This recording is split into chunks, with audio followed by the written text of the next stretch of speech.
Um, every day I wake up, it's a new challenge. Knowing that a part of me I will never talk to, I will never hold, I will never play around with or get mad at. It's not here anymore.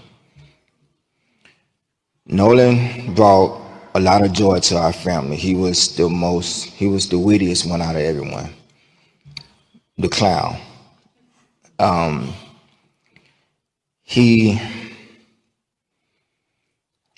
he loved to put in the work because he wanted to be the best. He wanted to make me and his mother proud, and we were so proud of him just for being the person that he was. He was loving. All his teachers knew him, but loved him. He walks in the room, his aura, you're automatically drawn to it. Never met an enemy, and if they were, they would eventually be friends because they would eventually bond, and it's gonna be hard. Um, it's gonna be hard for our family from here on out. And like I said, every day is a challenge. We're gonna miss our son, and like my wife said, we just want honesty. We want to know what happened to our son because the things that you're telling us, that's not the character of our son. We know our son.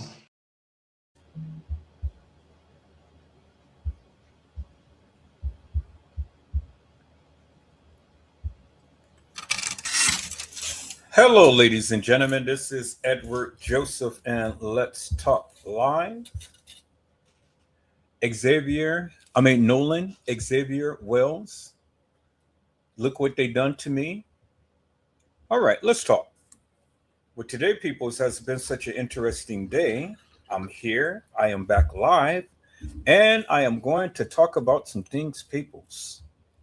Peoples, Nolan Xavier Wells. Look what they done to me. You guys come on in. You guys come on in. You guys come on in, for there's so much to talk about, peoples. You guys come on in. Peoples, I am here and I am back. And I am back to talk about this particular case of Nolan Wells. And I want to come back because I wanted to try to bring some clarity out of confusion. And so there's going to be different clips that I'm going to play, peoples, because they got nice pictures and things of that nature. And we're going to see if we can bring some clarity out of confusion, peoples. But also, I wanted to call out the gentleman, Mr. our officer Tatum, because there are some things that I have heard in the live that I had played on last night, peoples. And I wanted to allow you all to get some clarity to that of what he had stated, peoples. And see, it's always good to go back and listen to the various things that you have done because, you know, it always is good to get clarity. And that's what we're going to strive on tonight, peoples, is clarity. Now, peoples, you guys got to forgive me because I'm going to be smacking. I got me a nice big juicy burrito and things, and so I got to eat. And so, forgive me, people, because as I do this live one tonight, I'm going to be eating as well.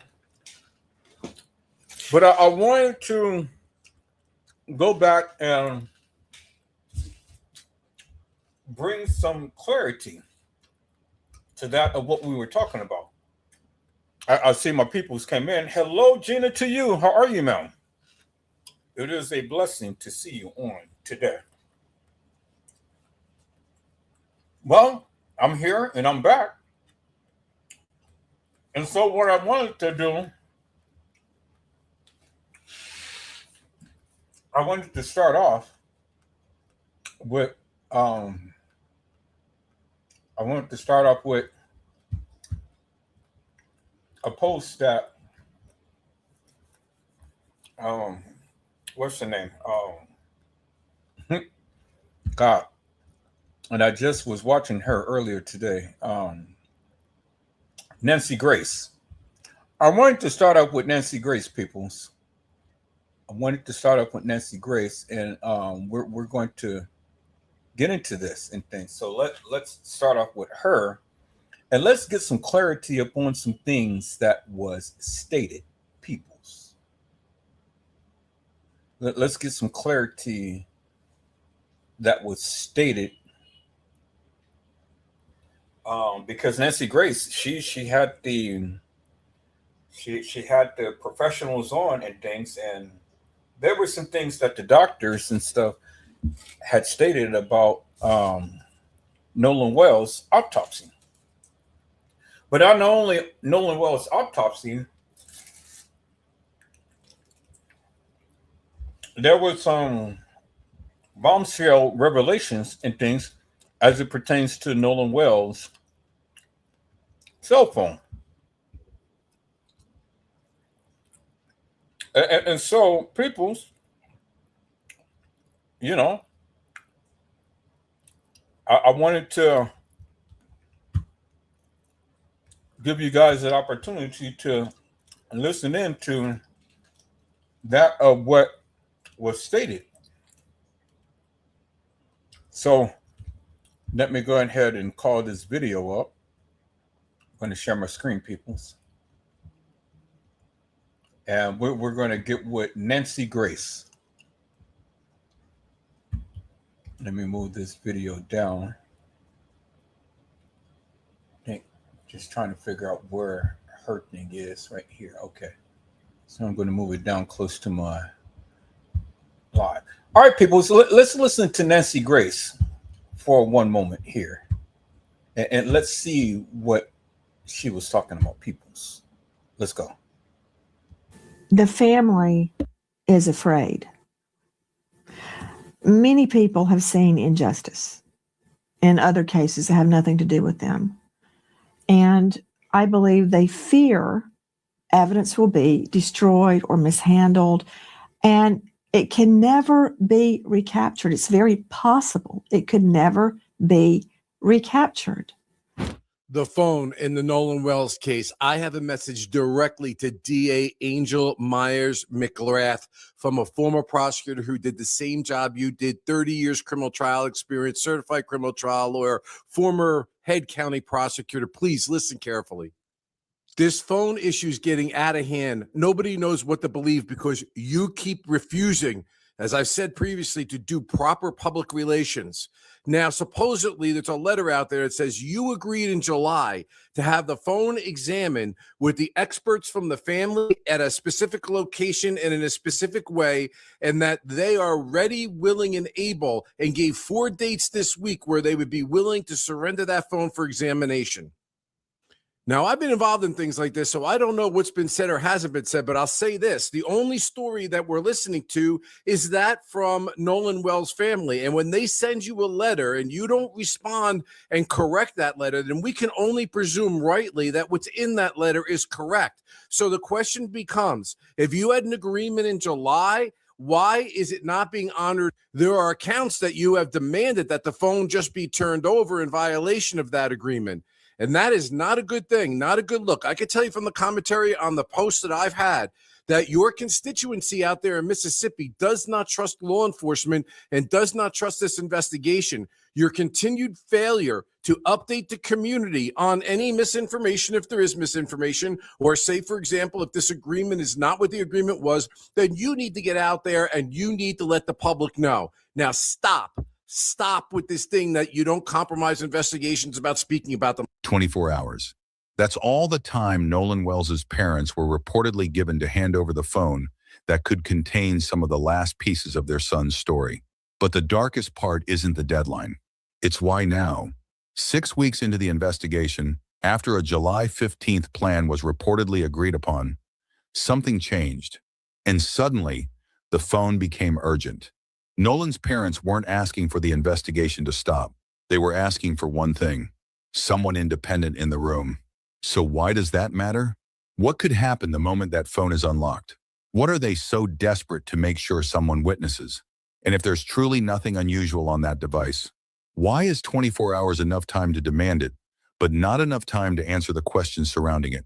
Because tonight, we're going inside the Nolan Wells phone saga. And there's one question nobody seems willing to answer. What changed? Before we go any further, drop your thoughts in the comments. Tell me where you're watching from, and if you believe Nolan deserves answers, hit like, subscribe to Uncovered Crime, and turn on notifications.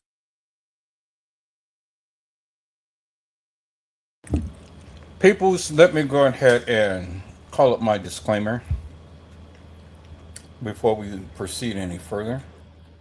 I'm going to call up my disclaimer, and then we're going to get back into this here, Peoples. Let me go to my desktop.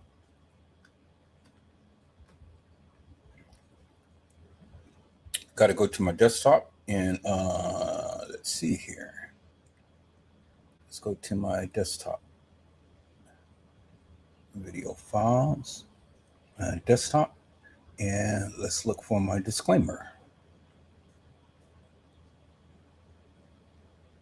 Okay, there we go. Let me play my disclaimer, peoples.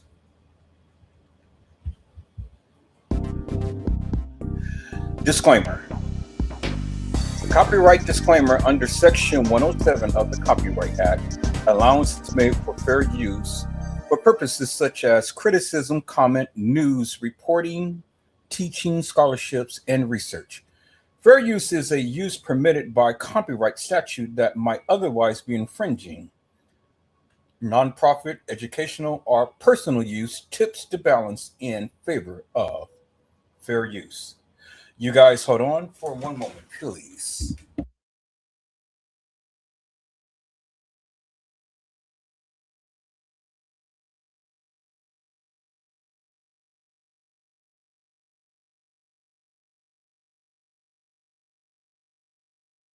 Okay, peoples, I am back. That was my disclaimer. Let me go ahead and let me share my screen, peoples. And we're going to get back into this because the thing is, peoples, there was a little bit of confusion about the Nolan Wells cell phone and what it could pertain in things. But we're going to get a little bit of clarity out of confusion on tonight, peoples. And we're going to get a little bit of clarity out of confusion as to the time that the kids was supposedly had last seen Nolan Wells. Now, I was talking to some content creators earlier tonight and stuff, and one of the content creators was basically stating that she believes that Nolan was killed between the hours of 3 and 4:30. And I'm kind of like, well, that doesn't make no sense to me. You know, even though this may be your theory, it doesn't make no sense to me because, for the simple fact that at the 3 o'clock hour, they were already seen at the dock. And then at 4:30 something, it was still already daylight. And according to the gentleman who had made the live, who was being interviewed by Mr. Potato, Mr. Officer Tatum, that they last seen Nolan at the 3 o'clock hour. Well, see, peoples, if that be the case, and something happened to Nolan between 3 and 4:30, then help me to make this make sense. It was already still daylight. And it was thousands of people there at Horns Island, according to the gentleman who had given his interview on Mr. Tatum's or Officer Tatum's live. Now, My question is this: if anything was to happen to Nolan in the daytime, you got thousands of witnesses that could have witnessed a murder. Could have witnessed a murder. And so my thing is simply this: if you're going to go on a limb and say that you truly believe that Nolan was killed between the 3 and 4:30 hour, well, then what is the basis of that? Help me to make it make sense. Did they kill the boy, keep him on the ship, and then discard his body later on or whatever?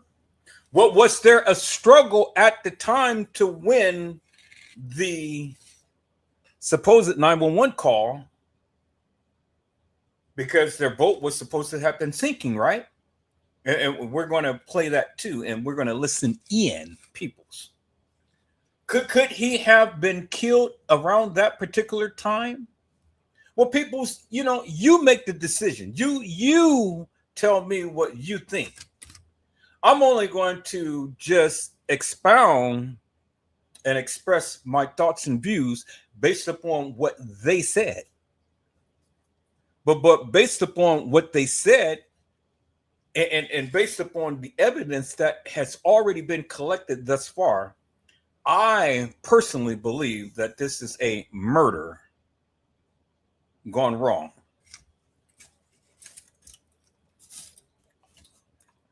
I personally believe that Nolan Xavier Wells has been murdered. Now, murdered by who? I can't tell you. But I truly believe that he has been murdered. And so we're going to be listening to some testimonies of some experts that has been following this case. And I want you guys to listen attentively, because we're going to go back and we're going to play back a segment of Mr. Tatum's lie, because he even said it himself, that the reason why the other kids did not want to come publicly to speak is because they don't want to be implicated in a murder. Mr. Tatum, Officer Tatum, had said that. And I caught that. And I'm going to call him out for that. Is that all right, peoples? I see my peoples came in the house. Hello, Jana Wooten. How are you, ma'am? It is a blessing to see you on today. All right, peoples. Let's listen to Nancy Grace and the professionals, and let's get their take up on what they have to say. Let's listen in, peoples. Let's go.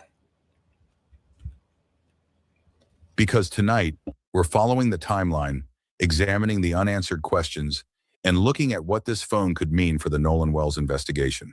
Stay with me. You've got a question for Scott Eicher. Let me tell you who Eicher is. Digital forensics expert, founding member of the FBI Cellular Analysis Survey Team, historical cellular analysis expert, former FBI, 22 years, former homicide, Norfolk, Virginia Police Department, works multiple cases, and currently with Precision Cellular Analysis. I could go on. Scott, tell me how this examination, I mean, you don't just pick up the phone and go, okay, I looked at it.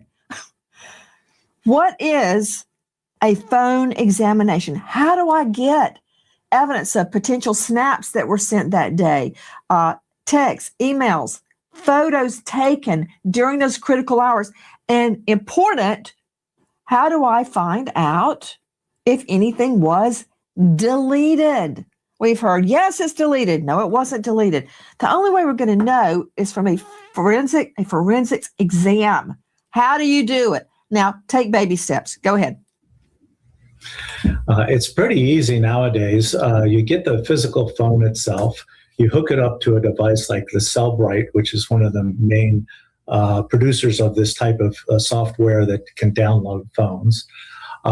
First of all, obviously, you have to have the password to the phone. If not, then you have to go through a lot of processes to get past the password and into the phone.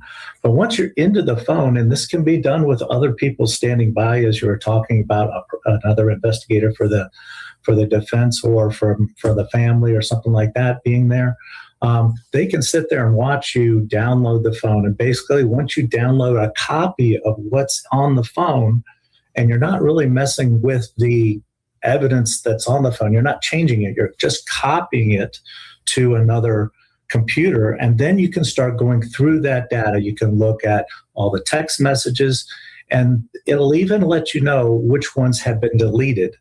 Now, of course, deleted means, it's Put them up, please. Put them up, please. What do you see when you're looking for deleted? Do you see like you log on and you just see all this data, X's and O's and digits, and how do I tell something's been deleted? Explain that to me. I mean, unless it's in recently deleted, but even my twins at age 3 knew how to go into my phone and find recently deleted and delete it. How do you find it? So it's actually just, on the computer screen, you're looking at all the lists of text messages, and it says right to the right of it, this one was deleted. So in an aspect, if it hadn't been overwritten, think about how computers work. You delete something, just like a phone, you delete something, it kind of takes it and moves it into a to an area you're not using. And then once, if the phone starts getting full, it starts writing over that deleted stuff.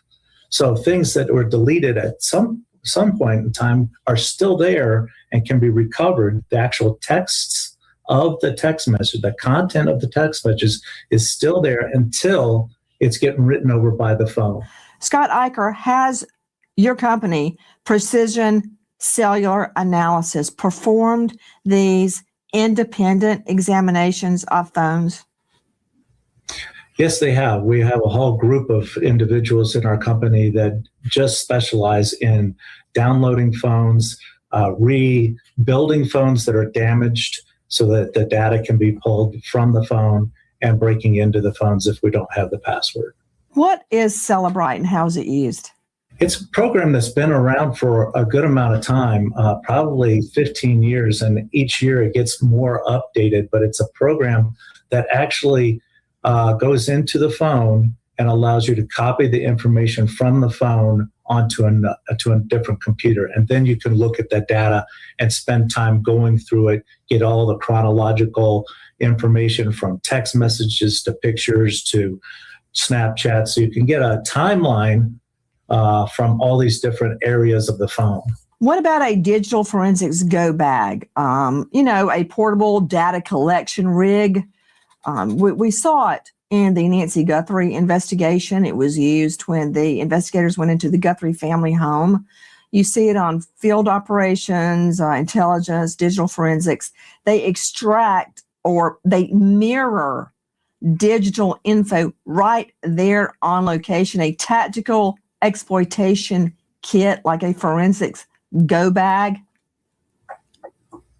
Yes, those are available, and basically Cellbrite is that also. It's more for phones, but you can have the same type of device for computers and for other devices in the home. But Cellbrite is also a portable device that you can take to a crime scene, take to a house, or go to a individual's residence and do that download. It doesn't have to be done in the office. According to the family, they have made the phone and their independent experts readily available.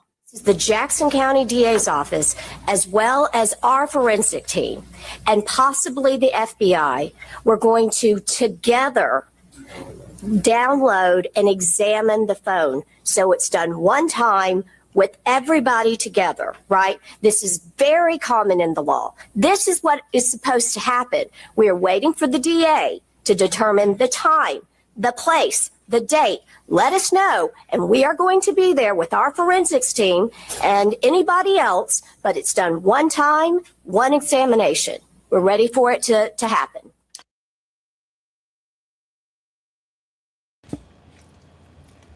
Okay, people. So as you can see, the phone is going to be analyzed by the professionals. They're going to download the contents and things and stuff, and they're going to be able to tell what was recorded up on his phone. But not only can tell what was recorded upon the phone, but they can be able to track and trace the steps of where that phone has been located. Now, people, if you looked at this live that I'm playing of Nancy Grace, and they had came about upon the island, and they showed you the island and how long and what was around the island, and it ain't nothing but just a patch of sand in the middle of the water and stuff. There's not much to it because there's nothing on it. There's no lights. There's no chairs. There's no buildings. There's nothing. It's all it is just a patch of sand. But you had thousands of boats out along the island. And so one has to really think in a very methodical manner, peoples. And that is simply, if anything was to happen to Nolan Wells in the daytime, well, then you had thousands of witnesses that could have attest to something happening to him. Because if there's ever was an altercation, well, then with all of the boats, according to the guy who had given the interview with Officer Tatum, he said that there was thousands of people there. And so if it was something that happened to Nolan in the daytime, well, you would have thousands of witnesses because there is no trees upon the island, peoples. There's no cover. There's nothing. All it is just open land and boats docked around the island. So you have to help me to make this make sense, people. You got to help me to make this make sense. If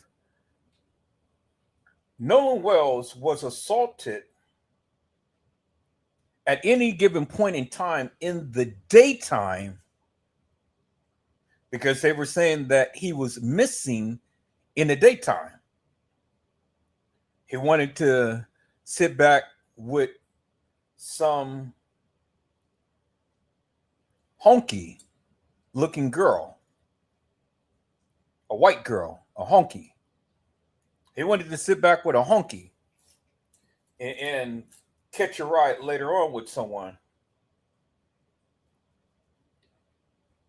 Well, think about that for one moment. See, and that would be one of the bases to really want to do something to him, especially if this honky girl that he was so infatuated with, according to his friends, according to his brothers, according to his best friends and all like that and stuff, that would be a very good motive to do something to him, right?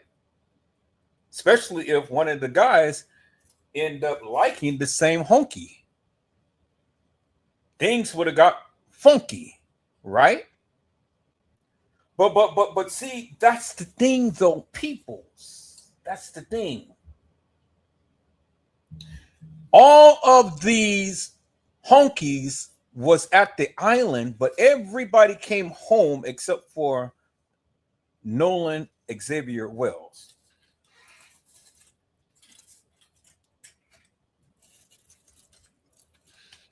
He's the only person out of all of these thousands of people that was at the island that came up missing.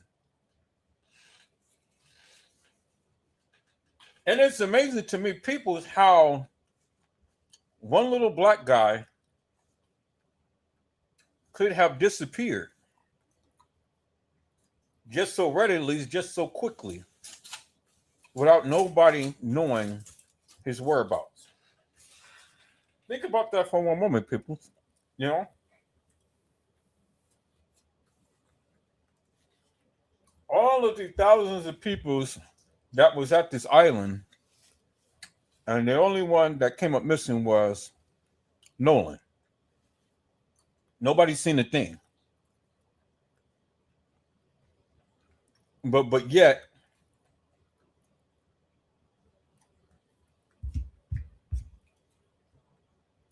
they all came home and he didn't. That's amazing to me, people. So we know that the people lied. We know that his friends lied. We know that a lot of things is happening, but a lot of people is lying. We know that Officer Tatum had lied. We know that his friends lied. We know everybody lied.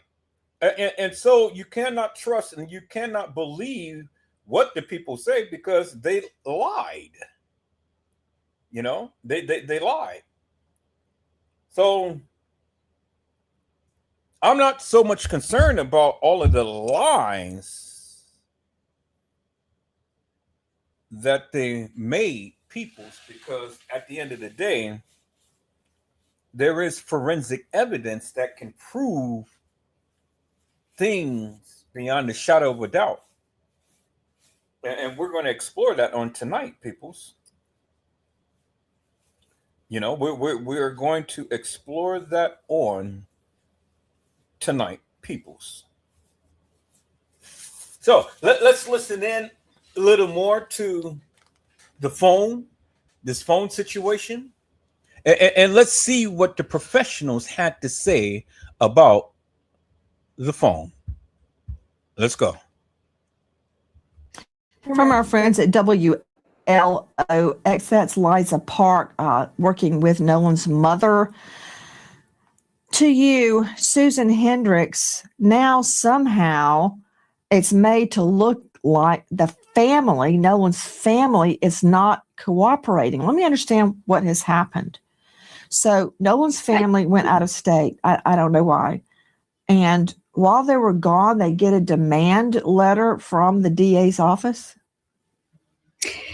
Yeah, that said you have 24 hours. And they were at the NABJ, National Association of Black Journalists Conference in Georgia. They spoke on stage and they said, wait a minute, we're not there. We can't do that. I thought we agreed on July 15th at that meeting that we would come together and do this. And now you're acting like we're not cooperating, but we are. So then they came back now, Nolan's family attorney, saying, okay, any day this week, we need 24 hours notice and we'll make it happen. They're not hiding the phone. They just don't trust for the DA to have the phone alone without an independent investigation into the phone, someone who's not biased. And, you know, Dave Mack, Crime Stories investigative reporter, the family is afraid. Many people have seen injustice in other cases that have nothing to do with them. And I believe they fear evidence will be destroyed or mishandled, and it can never be recaptured. It's very possible it could never be recaptured. I mean, you and I and Joe Scott, you did an incredible recreation in the Ellen Greenberg case, remember? Ellen Greenberg stabbed, I think, 20 plus times, including the back of the head, the back of the neck, the back, actually severing the dura of her spinal cord. And the ruling was suicide. Okay, this is what I'm leading up to. So, yes, ma'am. All of the evidence was not documented at the scene. The No. police told, this is in Philly, told the apartment manager, sure, clean it up. As a matter of fact, here's a professional cleaner. Call them. They had it professionally cleaned. Bye-bye, evidence. Gone. Gone. Not only that, the apartment manager took a video of the inside of Ellen's apartment to show basically, look, this is how it was before. This is how it is after. We want to prove we didn't take anything. We didn't steal anything. Everything is accounted for. And that's SOP, standard operating procedure. So when they didn't process the crime scene, they went, oh, thank goodness, at least we have the video. They handed the video over to Philly PD and they lost it. Yeah. Just let that there's sink one more in for a thing. moment. There's one more That thing that case kind of ties still- back to. There's Go one more ahead. thing that kind of ties back to Nolan's case here as well, and that's the fact that with Ellen, I don't know if you recall this, the computer made it out of there as well. Do you recall that? And that was never examined, yes. right? And so that's, again, we're left wanting, Nancy, Ellen's relative to all computer of the data. with all of the info leading up to the Everything. time of her murder, ruled suicide, taken off the scene. Now, I'm not claiming that the people that took it, they were family members of the fiance. For all I know, they took it because they didn't want anybody to steal it.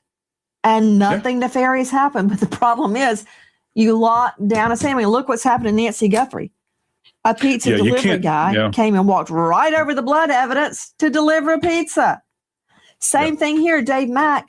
I get why the Nolan Wells family is fearful. Well, Nancy, this investigation, I'm putting air quotes in that because if you remember early on, it was a drowning, and no investigation had even been done. You realize he was missing. It wasn't like it was hours and they went back and he was missing for almost 2 days. And the family early on was not getting information that they felt like they should. All they're saying is, we want to be assured of the chain of custody, how the extraction on this phone is going to be performed, who would have access to the extracted data. That's important. Preservation of the evidence. And then, when is this phone going to be returned to us? This is the last thing they have of their son. And those things that I just mentioned, those were the items discussed on July 15th. And there was no follow-up after that until August 12th, when the DA's office, tells the family, well, you got 48 hours to turn the phone over, and they were out of town. So, there's a lot going on with the most important part of the evidence. There was no way by the time they find out about the letter that they could comply with the 48-hour requirement. Susan Hendricks. Oh, my stars, Hendricks. The family is now seemingly being accused of wrongdoing because they haven't handed the phone over yet. What happened back on, I've got a big note here, phone July 15. Isn't that when the family had a meeting and said, yes, you can have the phone, but they want independent examiners there at the same time, right? Tell me July 15, what happened? July 15th, the attorney for the parents of Nolan met and said, yes, we want to give over the phone, but we want someone in the middle here, someone from the outside, an expert to analyze the phone. It appeared everyone agreed. Then all of a sudden they get a letter saying, we want the phone and you have 24 hours to send it over. The DA sent that. And the parents were out of town and said, wait, we don't have the time to do that. Hence the narrative that they're not cooperating. Now, they say, Nolan's parents, look, we have our experts on standby this week, pick a day. And not to mention on the 19th would have been Nolan's 19th birthday, a difficult week for the family, but they say, hey, we'll give up his cell phone. We want someone, a mediator, if you will, an expert in the middle. Well, this is interesting, what you just said. Joe Scott Morgan, professor of forensics, Jacksonville State University, which I've been there, and it is a world-class Crim Pro division. Whole building, whole floor is set up just to recreate scenes. And I was so impressed by it. Joe Scott has worked with me on multiple recreations intricate recreations at Jacksonville State University to try to figure out, is what the defendant is saying, does that make sense? Is what the state is saying, does that make sense? Just all sorts of things you can learn from actually recreating the scene. That said, Joe Scott, I have examined evidence myself at the crime lab. And you know, the crime lab out on Panthersville Road is amazing, state of the art, with the defense attorney there. And I typically would not allow a defense team to examine the evidence unless I was there. Do I think they're going to do something nefarious? Maybe, probably not. But I don't want them to even touch it if it could somehow, compromise the evidence. And it can. A lot of the times, even touching it can compromise the evidence. So this is not unheard of, that the family wants an independent investigator there when the phone is searched. Yeah, you're right. And it happens. Nancy, I've actually been in autopsy suites with defense attorneys, believe it or not. All manner of people come through the labs over the years as an independent set of eyes. So let's just say that they do, in fact, have an independent individual examine this phone. And I think this question goes back to you as a prosecuting attorney. Would any kind of findings that were on that phone, would they be negated as a result of the state not doing? If you wanted to move forward as using this evidence in a criminal prosecution, perhaps, would it invalidate it since the state is not doing it? And what are you going to find? And how many hands are going to be on this phone at that given time? Are you saying that if the defense did their own investigation of the phone and the state did not, would that negate the defense findings? Yeah, because remember, we've got a grand jury that's going to be impaneled, allegedly. HELLYES. Because the first thing, if the shoe was on the other foot, I would do is, isn't it true? I gave you the opportunity to review the phone. Isn't that true? On this date. And you didn't do it. So don't come complaining now. Oh yeah, that would be a matter for cross-exam. Be one more person arriving at a family's worst moment with a camera. Then he spoke for over an hour. What he delivered was not a eulogy. It was a list. Questions about the boats, about a phone that did not stay with its owner, about a distress call placed in the window Nolan Wells was last seen alive, about tissue that never reached a second examination table. Some of it holds up against the record. Some of it we could not confirm, and we will tell you which parts and why. No charges have been filed, and everyone named here is entitled to the presumption of innocence.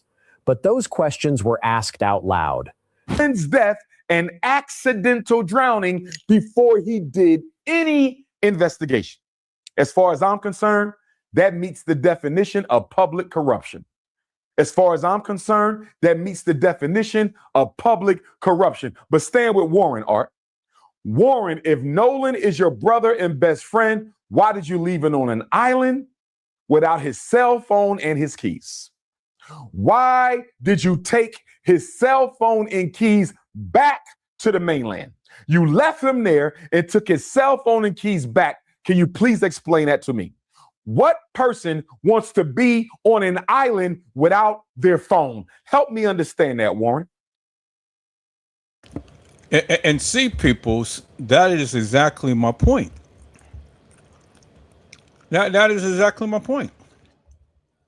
Okay, so let's examine this for a moment. And I thought that I had the live for when Nancy Grace had the people together and they were going over the times when the boy had his phone connected to Nolan's and they had the GPS in the coordinates of where that boat had went. I'm gonna scroll through this live real quick because I want to get to that point. I don't want to listen to this guy rant and rave about all of this because I saw him earlier. So I don't think that this is the live because I think he's just going to play his little thing out and stuff. So we're going to cancel that. But we're going to get into the other part that I wanted to show. So let me go back to my history, peoples, because this is very important. This is very important because I was listening to this today and things, and I was like, aha. I said Nancy Grace has the experts on this. They had the experts on this in things, and you know, with the connections of the phone and things, they were able to go ahead and they were able to track that boat based upon the connections from Nolan Wells' phone and his friend's phone. So let me, okay, I think I just called that one up. So let me call this one up right here, peoples. I think this may be it. Let me put this on mute right quick. I'm just checking this video.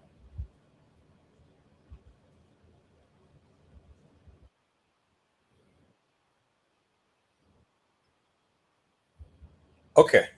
I think this is what it is.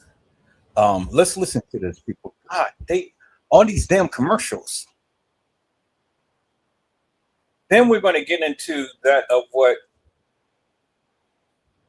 All right, let me share my screen, peoples. Kind of a little off right now. We'll get back on track here. All right, there we go. Let's listen to this, peoples. Okay, so before I break down a single piece of evidence, before we go anywhere near the phone, the friend who was on that island, who loved Nolan, who is black, and who sat down and talked, the autopsy, the girl, any of it, I need you to hear this interview first. Listen to every word. Listen to how he says it.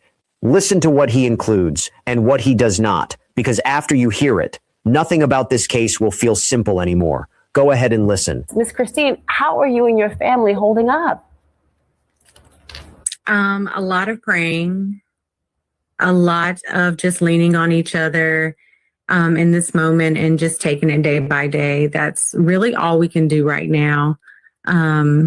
It's been hard. You know, every day is different. And really every second is different, which is something people need to understand. Grief is not one emotion, right? It's multiple emotions and they're all happening at the same time.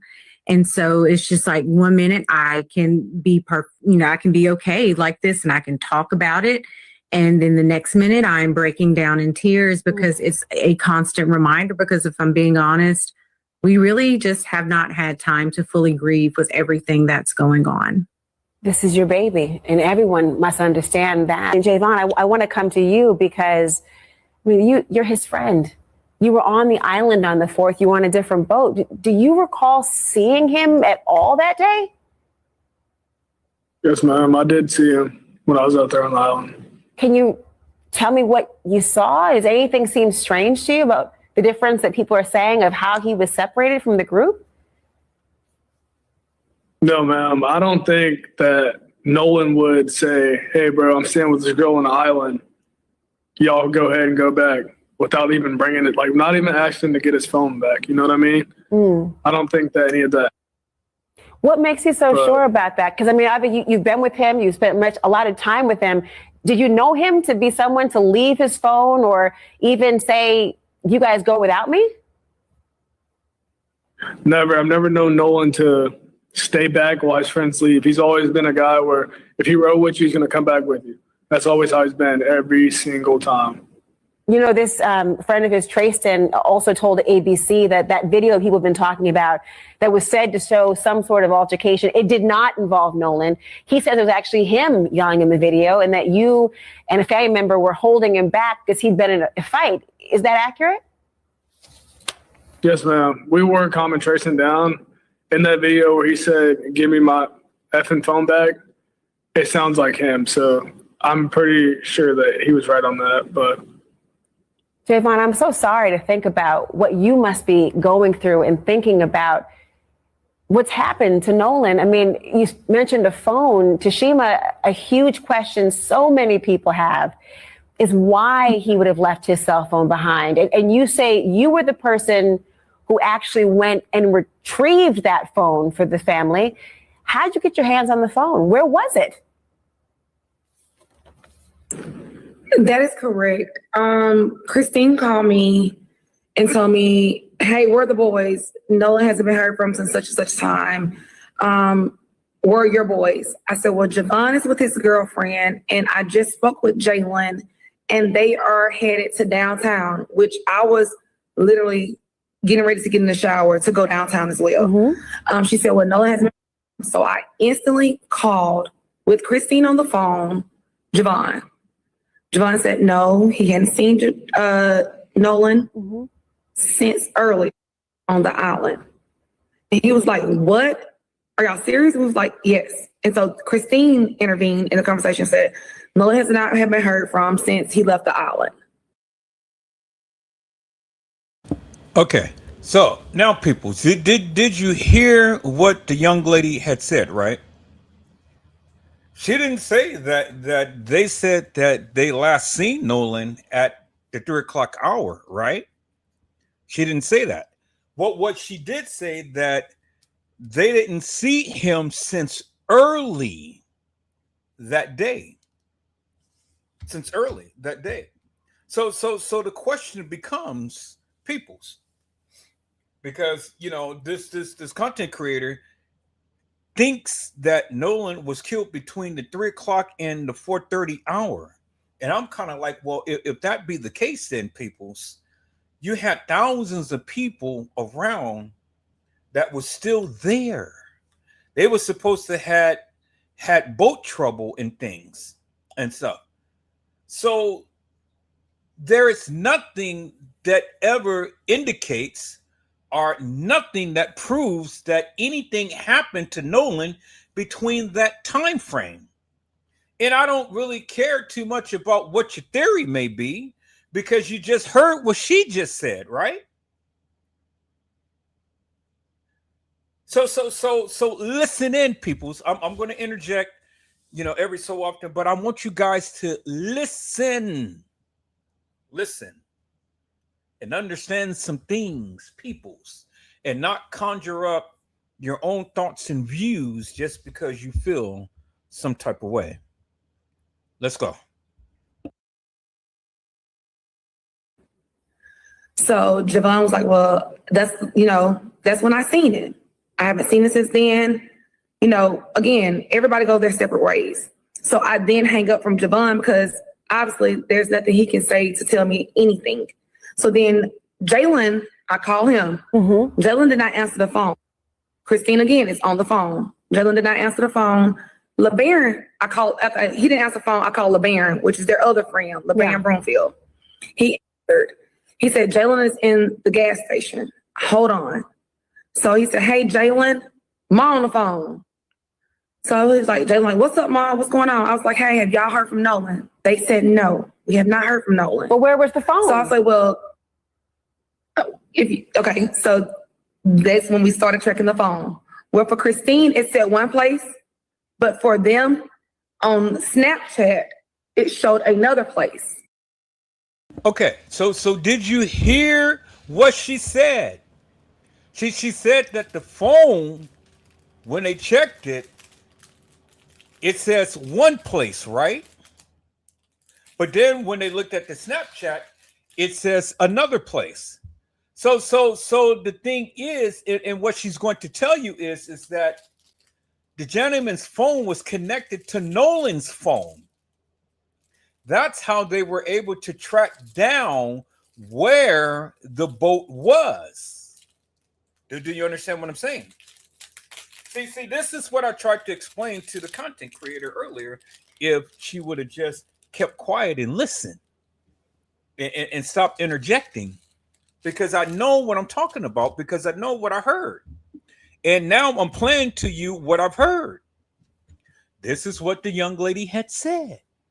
Now, this is going to bring some validity to the stupidity of the people because they think that they know everything. But if you just keep quiet for one moment, shut your mouth and stop thinking that you know everything and stuff, and listen, you'll learn something. Now, listen to how they had tracked the boat by the phone. Let's go.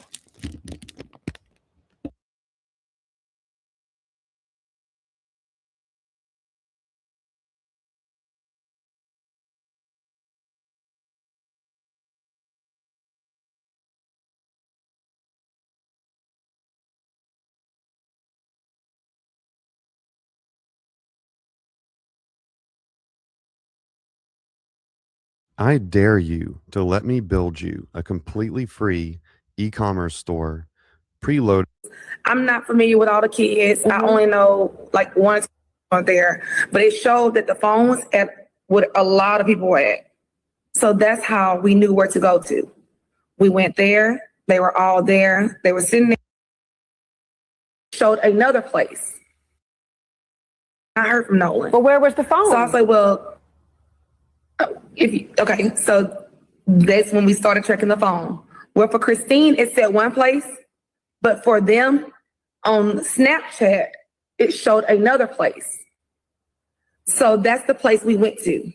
And it showed that everybody that was in the house, it was like a lot of people there. Like it was, I'm not familiar with all the kids. I only know like one on there, but it showed that the phone was at what a lot of people were at. So that's how we knew where to go to. We went there. They were all there. They were sitting there, lights off, watching TV. Did they immediately give you the phone? Because knowing that phone was there. It took about 15. They did. They gave me the phone, but it took about 15 minutes to get the phone. Because I even asked, I'm like, did y'all have to walk back to Horn Island to get the phone? Or like, where's the phone? Because it took so long when they said it was in, when Wyatt told me it was in his truck, it took him so long to get the phone back to me. Christine, so when they brought the phone back. I'm sorry, go ahead, Tashima. I want to hear that.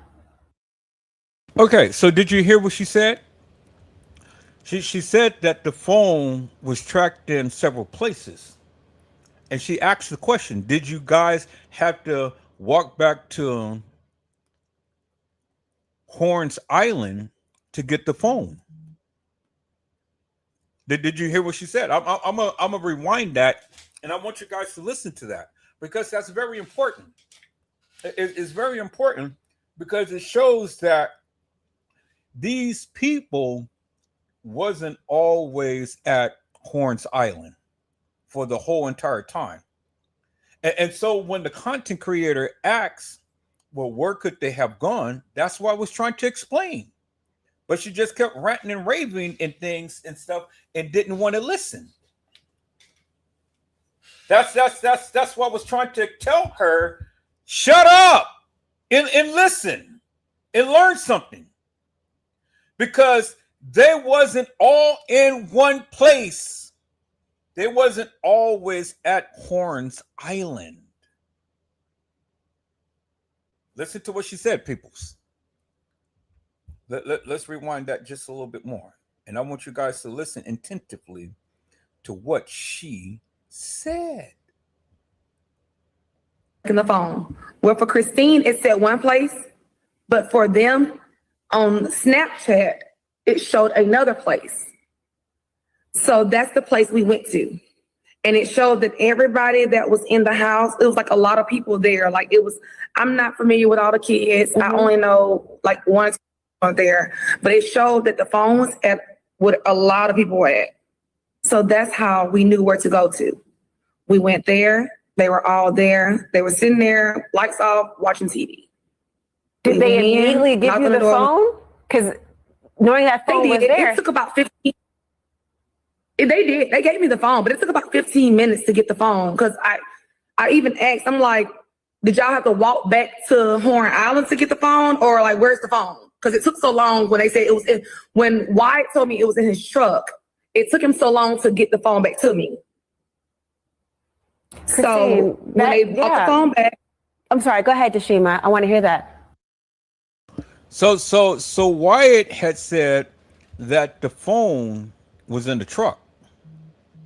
And it took them 15 minutes to get her the phone. Well, what was the phone? Because when you hear what she said said that, no, I hear what you're saying, ma'am, but you're still not listening. I know she was being sarcastic, but you're still not listening. The phone was in different locations.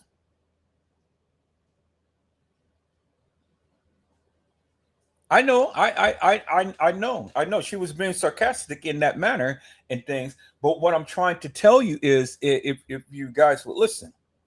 So do you mind me reading what you had stated and things, or do you want to come up to the live? Because I can't hold two different conversations at one time. Okay, so this content creator had just said it had just written, no, his phone was not. They were both locked in the Snap. They were both locked in the Snapchat. A Snapchat app, if you share your location with your friends, it shows the location of the Snapchat. So via Snapchat, shared location is how they saw his last known location, which that's what I was trying to explain. She was being sarcastic when she asked, did y'all have to walk back to Horns Island? She was saying that because it was taking them forever to bring them Nolan's phone from right upstairs.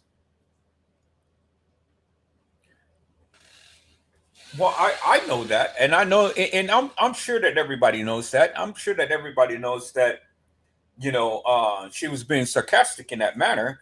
But my point is, when they did the Snapchat, if you listen to what she said, they were moving in different locations. Here, let me let her explain it, because she can explain it better than I can. Let me rewind that back. And I want you guys to listen to what she said. So let me go back to that right here. We're going to start at the 5 minute hour. In the phone. Well, for Christine, it's at one place, but seen it. I haven't seen it since then. Again, everybody goes their separate ways.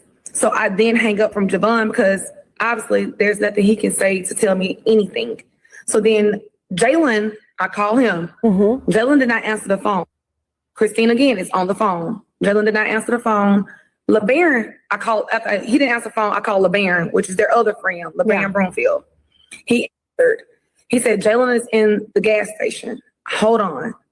So he said, hey, Jalen, Mom on the phone. So he was like, Jalen, what's up, Mom? What's going on? I was like, hey, have y'all heard from Nolan? They said, no, we have not heard from Nolan. But where was the phone? So I was like, well, okay. So that's when we started checking the phone.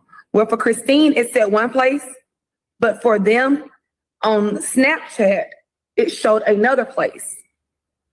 So that's the place we went to.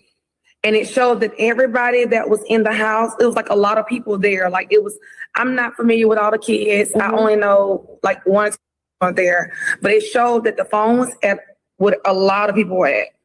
So that's how we knew where to go to. We went there. They were all there. They were sitting there, lights off, watching TV. Did they immediately give you the phone? Because knowing that phone was there. It took about 15.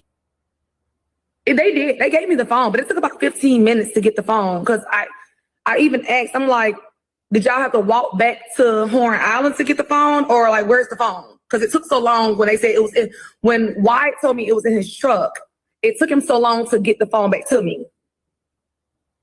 Christine, so when they brought the phone back. I'm sorry, go ahead, Deshima. I want to hear that. I dare you to let me build you a completely free e-commerce store. When they brought the phone, after I said something about it, he was like, well, she's going to get it. I was like, who's going to get it? He's like, the girl's going to get the phone. Nolan Wells was the only black person in his group that day. Everyone else with him was white. That is not an accusation. That is a documented fact, and it matters. Because it is the lens through which every single piece of what I am about to tell you has to be understood. This is not just a story about a missing phone. This is the story of what happens when the only black witness to a black boy's final hours steps forward, and the account he gives raises more questions. Then it answers. Treston Shepard said that he and his group of friends, which included Wells, had been drinking alcohol since the late morning after multiple boats, all containing his friends, arrived on the island for an outing planned to be one last hurrah before returning to either school or work. Okay, people, so let's put that in perspective now. And it's just like the Kanika Jenkins case. Remember, it was stated that Kanika came to the establishment at a certain time, right? And then when she got there, she started to drink. And she started to drink, and she was drinking, and she was drinking, and she was drinking. And it's just so happened that she was the one who ended up drinking way more than everybody else.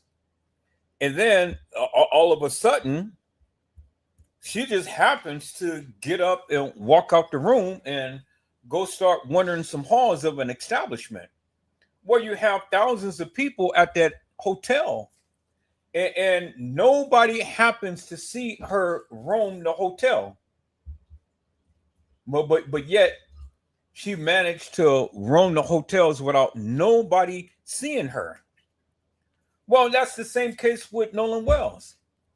See, the premise is that he was drinking. He was drinking. And they started drinking earlier in the daytime. So now, if you ever listen to the various things that the people were saying about Nolan, they said that he was a responsible person. It's just like what his friend said, the black kid that you just heard. Nolan was the type of person, well, if he came to Horns Island on the boat with these people, well, then he wouldn't have stayed there and stated that he was going to be with some girl. No, he would have came back on the same boat with the same people that he came with, which in essence says that he is a responsible person. So based upon his friend and how he characterized Nolan, he is basically saying my friend is a person who is responsible. But notice how that drinking is going to play a key factor in all of this, because now what the people are trying to allude to is that Nolan got so drunk that he let down his inhibitions and he was thinking and doing stupid stuff. Basically, is what they're saying. Because see, anytime that they want to involve alcohol into a situation, there's always got to be that one that just does way more than anybody else. But according to the people, Nolan wasn't that type of kid. According to the people that knows him. Not the people who proclaims that they know him. Not the people who proclaims that, oh, well, he's my brother. Or he's my best friend. Do you understand what I'm saying, peoples? So we're going to listen to what this young man had to say about Nolan and describing his character, his mannerisms and everything in the last time that he had saw him. Peoples. All right. Let's listen in, peoples.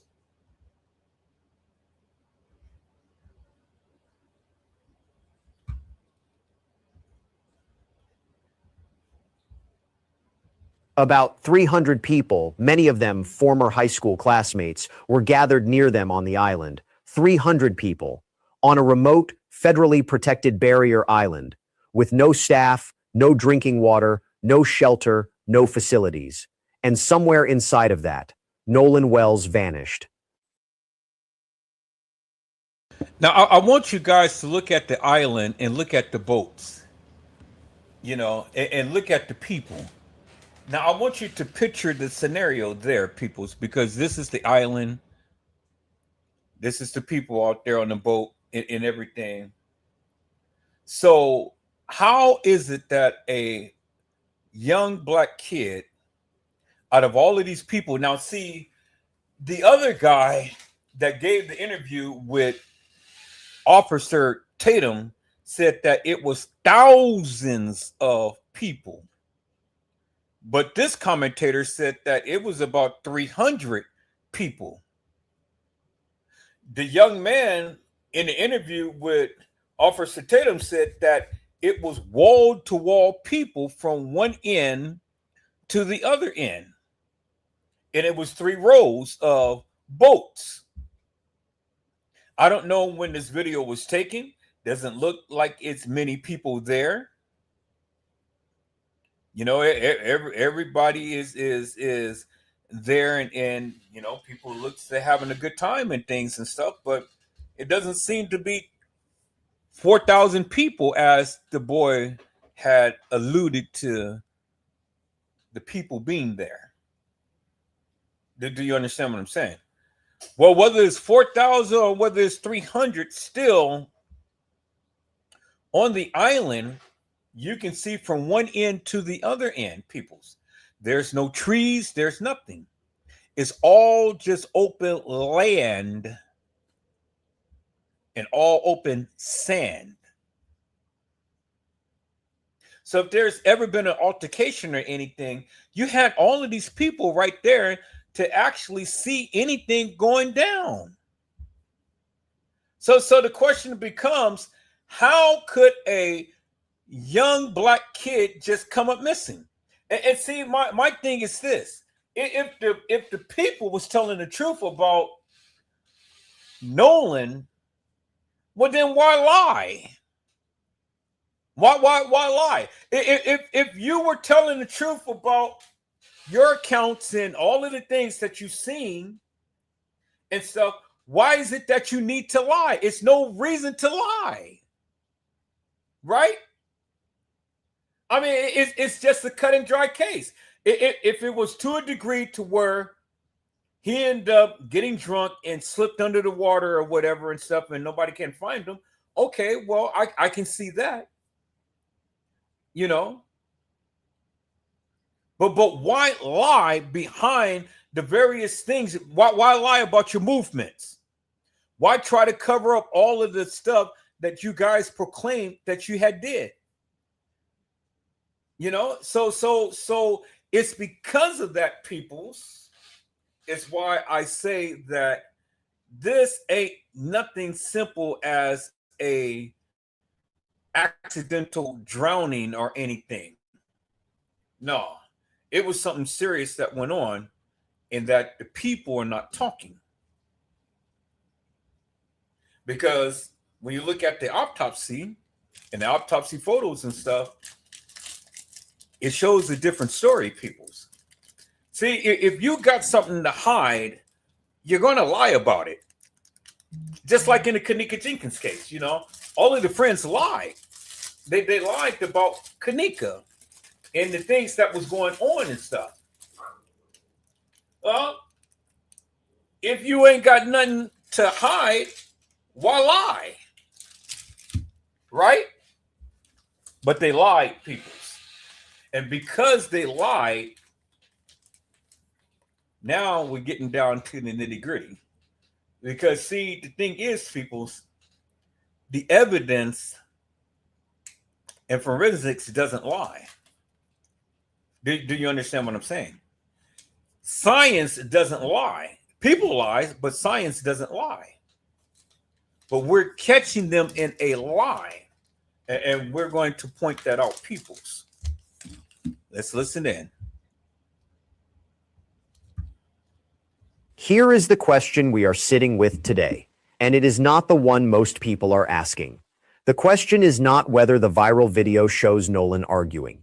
The question is this: if the only black friend on that island, the one who publicly claimed the screaming voice in that video as his own, if he is telling the truth, then what actually sent Nolan to the water? And why does the evidence around his phone, his keys, and his body still not add up into a clean single story? That is what we are digging into today. Now, the video. Let's start there, because the video is where everything broke open, and where Tristan Shepard stepped directly into the center of this story. After Nolan's body was recovered, a video recorded near the island on July 4th was widely circulated on social media. In that video, someone can be heard yelling as if in a heated argument.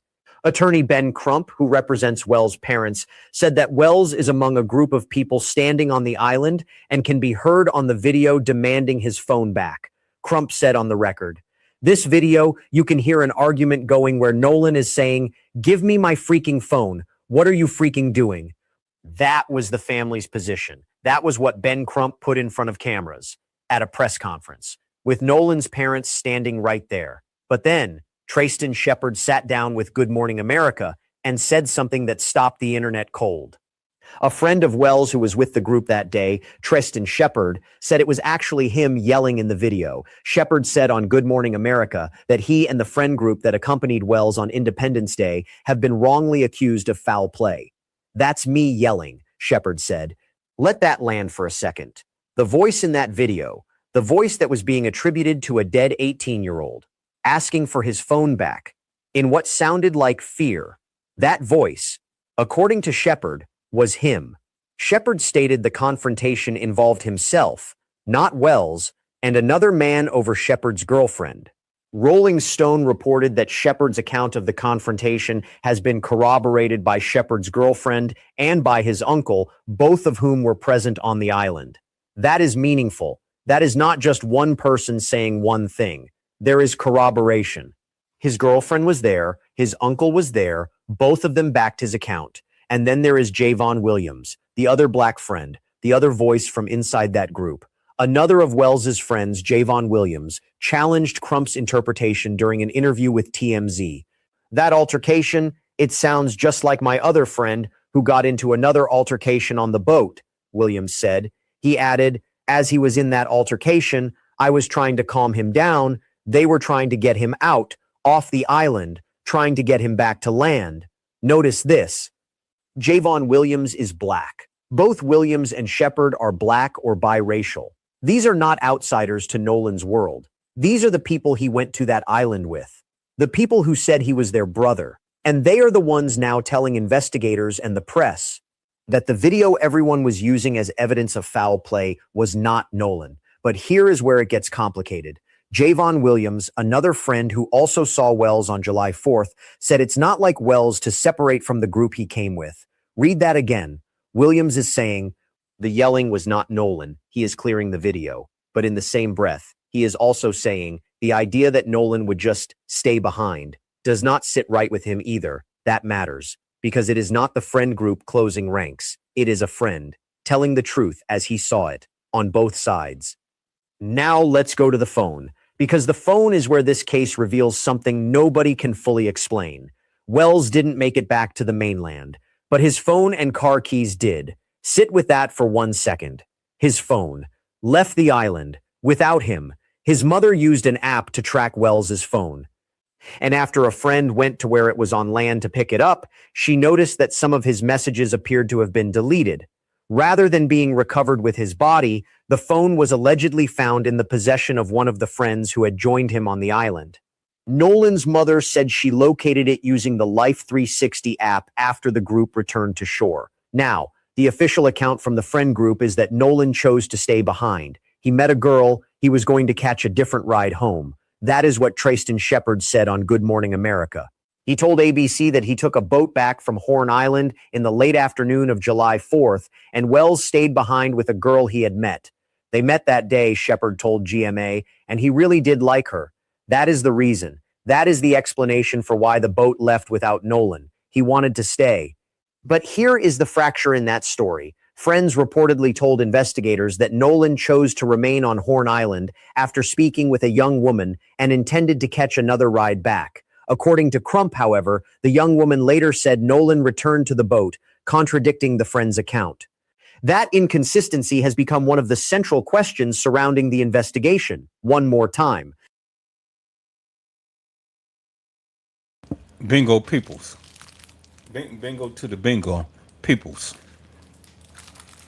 It was stated that Nolan Xavier Wells did not stay up on the island, but returned to the boat. Returned to the boat, right? Because the young lady stated that he didn't stay on the island with her. He returned to the boat.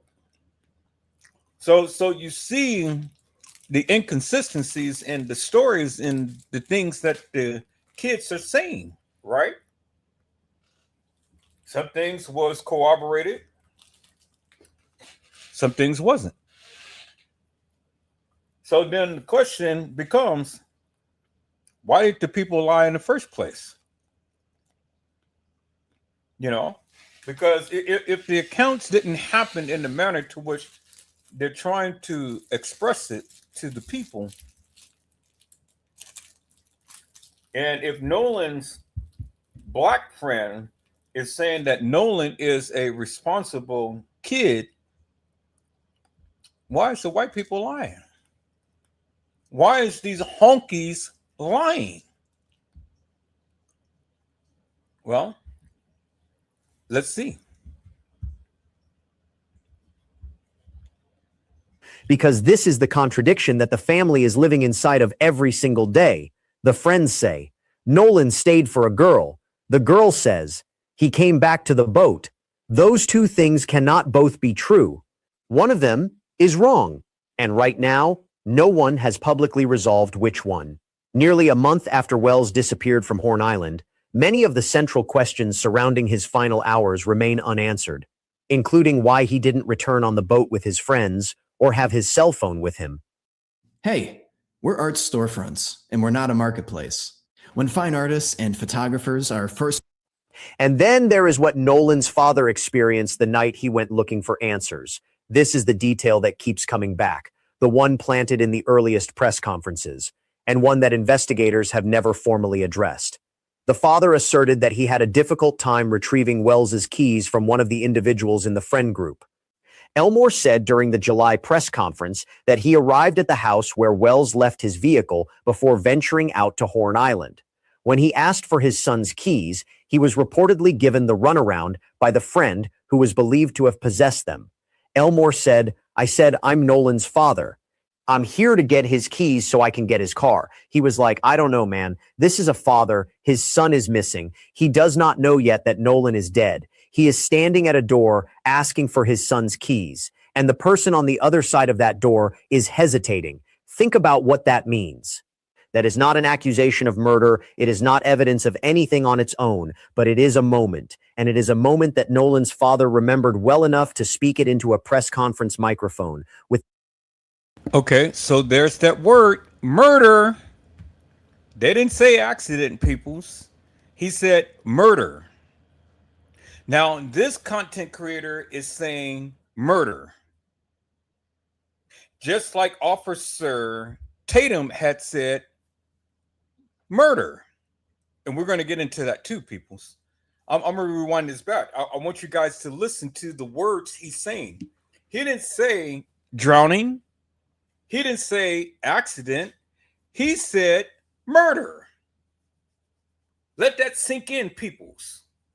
Let me rewind this just a little bit so you can get a clear-cut understanding what he had just stated, peoples. Before venturing out to Horn Island. When he asked for his son's keys, he was reportedly given the runaround by the friend who was believed to have possessed them. Elmore said, I said, I'm Nolan's father. I'm here to get his keys so I can get his car. He was like, I don't know, man. This is a father. His son is missing. He does not know yet that Nolan is dead. He is standing at a door asking for his son's keys, and the person on the other side of that door is hesitating. Think about what that means. That is not an accusation of murder. It is not evidence of anything on its own, but it is a moment. And it is a moment that Nolan's father remembered well enough to speak it into a press conference microphone. Did you hear what he said? He said it's not an accusation of murder. That's what he said, right? That's what he said. He said it's not an accusation of murder. Okay, so we're going to stop it right there for a moment because we're going to go back. We're going to go back to that live. We're going to go back to the live of Officer Tatum, because I want you to hear what Officer Tatum had said, and then we're going to get back to this. But let me call that video up. Let me go back in my history. Got to go back in my history, peoples, because I got to call that video up, because Officer Tatum had said that the kids did not want to be implicated in a murder. That's why they didn't come forward. He said that. I didn't. He said that. And I caught it because I was listening to my live again earlier and stuff, and I caught what he said, and I was like, whoa. He said that the kids did not want to testify because they didn't want to be implicated in a murder. That's what he said. That's what he said. Let me here's the live right here. I'm going to bring it over. I'm going to share my screen up on there, and we're going to listen to this, peoples, because now we're getting somewhere. Now you're beginning to see how all of this stuff is shaping up and the various things that the people said. Because, see, he is supposed to be protecting the kids, but instead of protecting the kids, he called them out. Let me see if I can find it, peoples.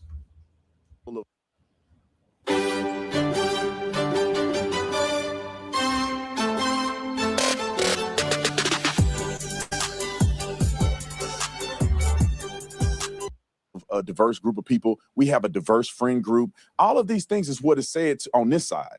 Very welcoming. No, I don't think it's this with Como. Or was it? Yeah, it was with Como.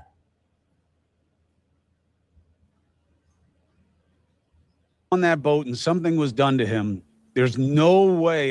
You're right about reticence of wanting to come forward, especially once the media circus started. But there's no way investigators don't have that. Oh, no 100%. way. Here's the No thing that I think that Nolan's parents and Benjamin Crump pushed in the beginning, which I think caused all this. Why wouldn't they just be honest and tell that law enforcement had spoke to 60 witnesses right when Nolan had died, 3 weeks before this? They acted as if the boys weren't cooperating. She said they. Brandon Tatum, thank you for joining us again. My pleasure. Thanks for having me back. How has the reporting that you did in Mississippi and the interviews that you did, how has it been received? It depends on what group of people you're referring to. I think that for rational people that, in my opinion, want to know the truth in their account and they can make their decision from there, it was received very well. People are thankful, very thankful that I took the time to interview these young boys and they got a little more clarity. When it comes to majority Black community, some of the celebrities, D.L. Hughley and others, they absolutely hate me. They think I'm Satan, and they think. Brandon Tatum, thank you for joining us again. My pleasure. Thanks for having me back. How has the reporting that you did in Mississippi and the interviews that you did, how has it been received? It depends on what group of people you're referring to. I think that for rational people that, in my opinion, want to know the truth and they're open-minded. I think it was received very well. They got access to information that wasn't privy to the public. Obviously, law enforcement has this information already, but information that people who are interested in finding the truth wanted to hear from these young boys and their account, and they can make their decision from there. It was received very well. People are thankful, very thankful that I took the time to interview these young boys, and they got a little more clarity. When it comes to majority Black community, some of the celebrities, D.L. Hughley and others, they absolutely hate me. They think I'm Satan, and they think that I hate my mama, who's Black, just because I decided to interview people who asked me to interview them. And I don't know how people have conflated what I have done in this interview or in this process, but they have. And this is not abnormal. When you're Black in America and you don't toe the line of where, quote unquote, the Black community wants you to, then you're deemed an Uncle Tom, coon, sellout. You somehow hate your people and you somehow working for the white man, which is furthest from the truth, man. I love everybody. I don't care nothing about race. It's pointless to think about race. I treat people based on their character, based on their integrity, based on what they present to me, and that's the end of the story. Why do you think members of the Black, I don't know, what do you want to call it? Celebrity community, whatever it is, Black people whose names we know, why do you think that they come at you that way? You think it's about your politics, or do you think that they are worried about something that you're not showing enough concern about in their estimation? No, a lot of these people are ignorant. They're brainwashed and emotional. None of them are addressing actual things that I said and actual processes that I went through to interview. They do not care about the truth, or many of them would have interviewed me and just asked me what happened and what did I do. None of them, even those who claim to be journalists, did not give an opportunity to the other side for the other side to have a voice. They did not. And the reason why is because they're white. And a lot of them actually hate white people. And they act like they don't. Listen to their rhetoric. Listen to the things that they've said in the past. They hate white people internally. And so when a topic comes up like this and there's an opportunity to paint white people with a broad brush, they take advantage of it. And I've seen it over the years. I've seen it growing up. I used to hate white people when I was growing up. That's just a part of the culture. And unfortunately, it rears its ugly head as soon as one of these incidents happen. And you've seen it time and time again. Go look at the comment section. How does young men who we don't really have any evidence that committed a crime, how do they get painted as criminals? How do they get painted as being responsible for the death of a person that was considered their friend? Mm. If the roles were reversed, this would be maddening. You know what it's like to confront racism. You know it on many different levels, right? You know it as a Black man, you know it as a Black athlete, you know it as a Black cop, you know it as a Black political advocate, you know it on a lot of levels. When you met these people, their families, what did that special or if unfortunate radar that you have built into you, what was your read on these people and the vibe in this community vis-a-vis Nolan Wells? It was incredible. They were normal people. They seemed like great families. They seemed like they raised their children right. And the interesting thing, they had nothing but great things to say about Nolan. They all were very thankful for Nolan. They were all saddened. Even some of the parents cried when we were talking about Nolan. They were very distraught that Nolan had passed away. And they all seemed like if you go to that side that I went and talked to the people on that side, they all seemed to love Nolan. This was a loss for everybody. And there was no racial animus. They all have Black friends and everybody get along. Everybody that I talked to is like, no, the race is not a thing here. We all love everybody. Horn Island is full of a diverse group of people. We have a diverse friend group. All of these things is what is said on this side. Very welcoming. And I do not think that's the case on the other side. Have you ever wanted to see your home from space? With this free satellite Earth Maps tool, you can zoom right down to. Why do there have to be sides, and how do you define the other side? Well, I don't think there should be sides, but these groups have, and I would argue that Nolan's parents and Benjamin Crump have taken a side. I said this on my live stream yesterday. I said this should have been a community effort. When your son goes missing, when Nolan's loss is a loss for everybody. It's a loss for his parents, his siblings, his family, his friends, his coach, his football team, the community at large, everybody lost Nolan. The effort that I think should have been brought forward is that everybody should come together to find out what happened to Nolan. These parents should be talking to these parents about who saw this boy last and what happened. That was not the case because people interjected race into this. Immediately, Nolan Wells' side says they went out with white boys.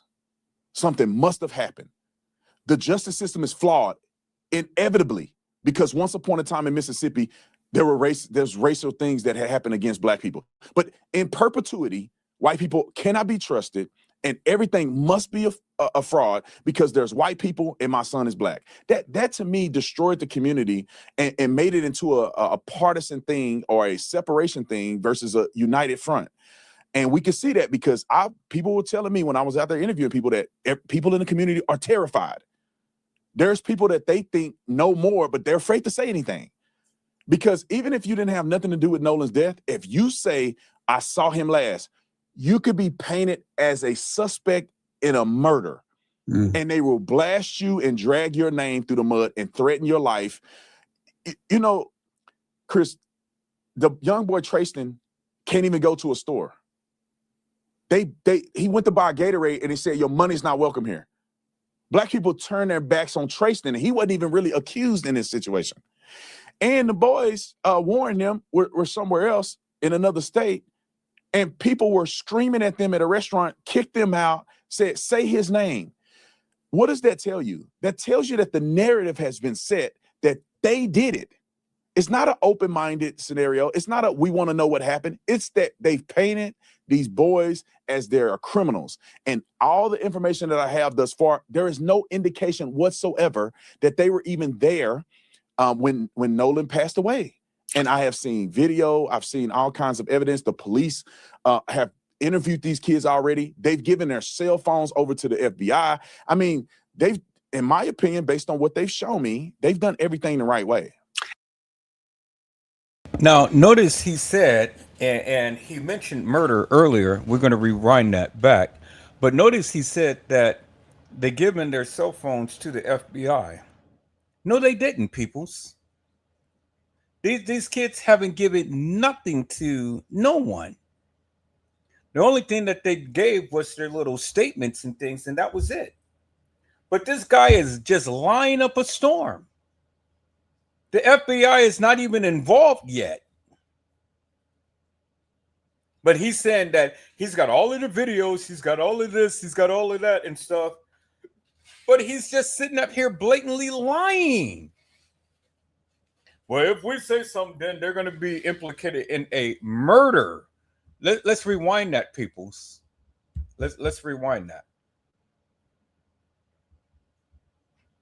And what happened? That was not the case because people interjected race into this. Immediately, Nolan Wells' side says they went out with white boys. Something must have happened. The justice system is flawed, inevitably, because once upon a time in Mississippi, there's racial things that had happened against black people. But in perpetuity, white people cannot be trusted, and everything must be a fraud because there's white people and my son is black. That to me destroyed the community and made it into a partisan thing or a separation thing versus a united front. And we can see that because people were telling me when I was out there interviewing people that people in the community are terrified. There's people that they think know more, but they're afraid to say anything. Because even if you didn't have nothing to do with Nolan's death, if you say, I saw him last, you could be painted as a suspect in a murder. See? Did you hear what he said? And look at Como. Look at Como. He said that if the people was to say anything, you can be painted as a suspect in a murder. And Como is sitting here like, dude, you fucking up. What are you saying? See, even Officer Tatum thinks that it was a murder. He didn't mix no words, people. There it is. The evidence is right there and it's in your face. He said it. You can be painted as a suspect in a murder. But who said that it was a murder? He believes it because he said it. That's why the people are not coming forth. Now, this is the part that I wanted to get people in. I'm going to have to screenshot this. So y'all just going to have to bear with me for a moment and give me a moment. I'm fit to call up my software so I can get this part. I don't want to download the whole thing. I just want to just screenshot and get this part and stuff because I'm going to put this up on TikTok. And I'm going to capture the other part as well. But now, Officer Tatum thinks it was a murder. Because if it wasn't no murder, peoples, then what is it? He didn't mix words. He told you it was a murder. You just heard what he said, right? Boy, you guys are going to listen to me one day. See, I capture all of the juicies, peoples. You know, I don't miss nothing. I go back and I listen. I look and I listen. I look and I listen. And when you go back and you look and you listen, you learn. He said that's why the people didn't want to come up because they will be a suspect in a murder. That's what he said.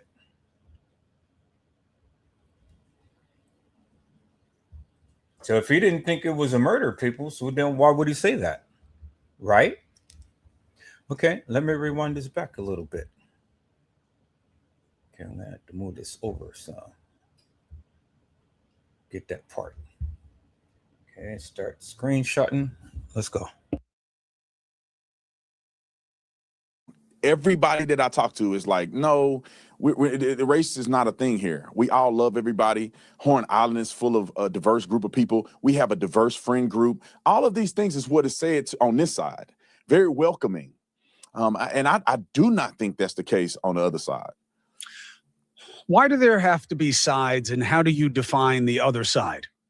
Well, I don't.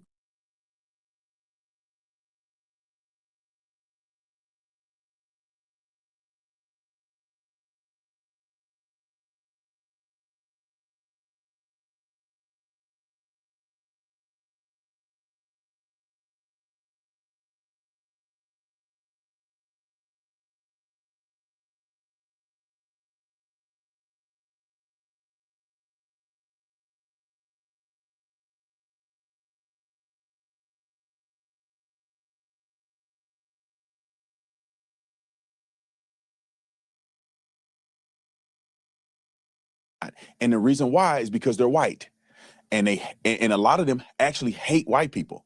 And they act like they don't. Listen to their rhetoric. Listen to the things that they've said in the past. They hate white people internally. And so when a topic comes up like this and there's an opportunity to paint white people with a broad brush, they take advantage of it. And I've seen it over the years. I've seen it growing up. I used to hate white people when I was growing up. That's just a part of the culture. And unfortunately, it rears its ugly head as soon as one of these incidents happen. And you've seen it time and time again. Go look at the comment section. How does young men who we don't really have any evidence that committed a crime, how do they get painted as criminals? How do they get painted as being responsible for the death of a person that was considered their friend? If the roles were reversed, this would be maddening. You know what it's like to confront racism. You know it on many different levels, right? You know it as a black man, you know it as a black athlete, you know it as a black cop, you know it as a black political advocate, you know it on a lot of levels. When you met these people, their families, what did that special or if unfortunate radar that you have built into you, what was your read on these people and the vibe in this community vis-a-vis Nolan Wells? It was incredible. They were normal people. They seemed like great families. They seemed like they raised their children right. And the interesting thing, they had nothing but great things to say about Nolan. They all were very thankful for Nolan. They were all saddened. Even some of the parents cried when we were talking about Nolan. They were very distraught that Nolan had passed away. And you know, they all seemed like if you go to that side that I went and talked to the people on that side, they all seemed to love Nolan. This was a loss for everybody. And there was no racial animus. They all have black friends and everybody get along. Everybody that I talk to is like, no, the race is not a thing here. We all love everybody. Horn Island is full of a diverse group of people. We have a diverse friend group. All of these things is what is said on this side. Very welcoming. And I do not think that's the case on the other side. Why do there have to be sides, and how do you define the other side? Well, I don't think there should be sides, but these groups have, and I would argue that Nolan's parents and Benjamin Crump have taken a side. I said this on my live stream yesterday. I said this should have been a community effort. When your son goes missing, when Nolan's loss is a loss for everybody. It's a loss for his parents, his siblings, his family, his friends, his coach, his football team, the community at large. Everybody lost Nolan. The effort that I think should have been brought forward is that everybody should come together to find out what happened to Nolan. These parents should be talking to these parents about who saw this boy last and what happened. That was not the case because people interjected race into this. Immediately, Nolan Wells' side says they went out with white boys. Something must have happened. The justice system is flawed, inevitably, because once upon a time in Mississippi, there's racial things that had happened against black people. But in perpetuity, white people cannot be trusted, and everything must be a fraud because there's white people and my son is black. That to me destroyed the community and made it into a partisan thing or a separation thing versus a united front. And we can see that because people were telling me when I was out there interviewing people that people in the community are terrified. There's people that they think know more, but they're afraid to say anything. Because even if you didn't have nothing to do with Nolan's death, if you say, I saw him last, you could be painted as a suspect in a murder. And they will blast you and drag your name through the mud and threaten your life. You know, Chris, the young boy Trayston can't even go to a store. He went to buy a Gatorade and he said, your money's not welcome here. Black people turned their backs on Trayston and he wasn't even really accused in this situation. And the boys warned them were somewhere else in another state. And people were screaming at them at a restaurant, kicked them out, said, say his name. What does that tell you? That tells you that the narrative has been set that they did it. It's not an open-minded scenario. It's not a we want to know what happened. It's that they've painted these boys as they're criminals. And that's all that I needed right there, peoples.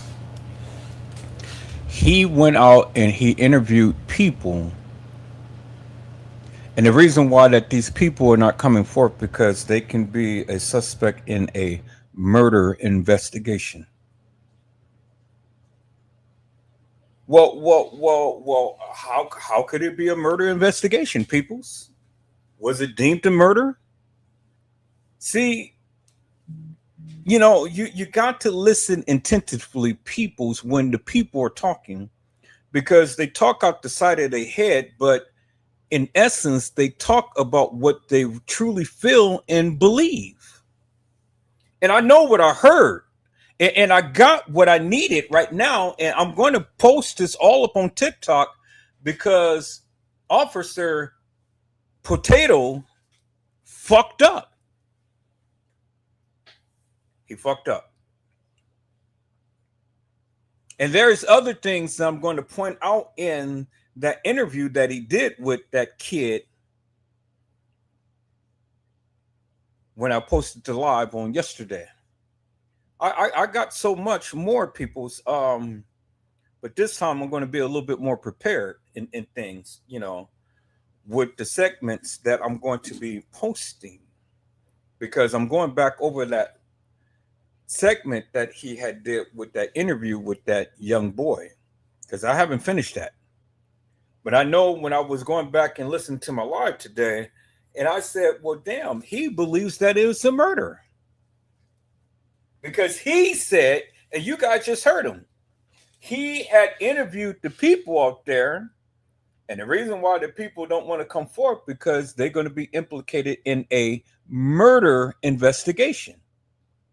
So what is it that he knows that we don't know?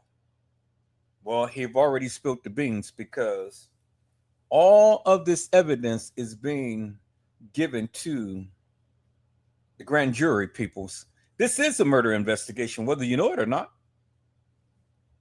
And he had already spoken it. And on Edward Joseph Let's Talk Live, you're finally hearing it from the horse's mouth. Yes, it is a murder investigation, peoples. Now, I want the defense attorneys to sue me, because yes, it is a murder investigation, and those kids are going to go up for murder.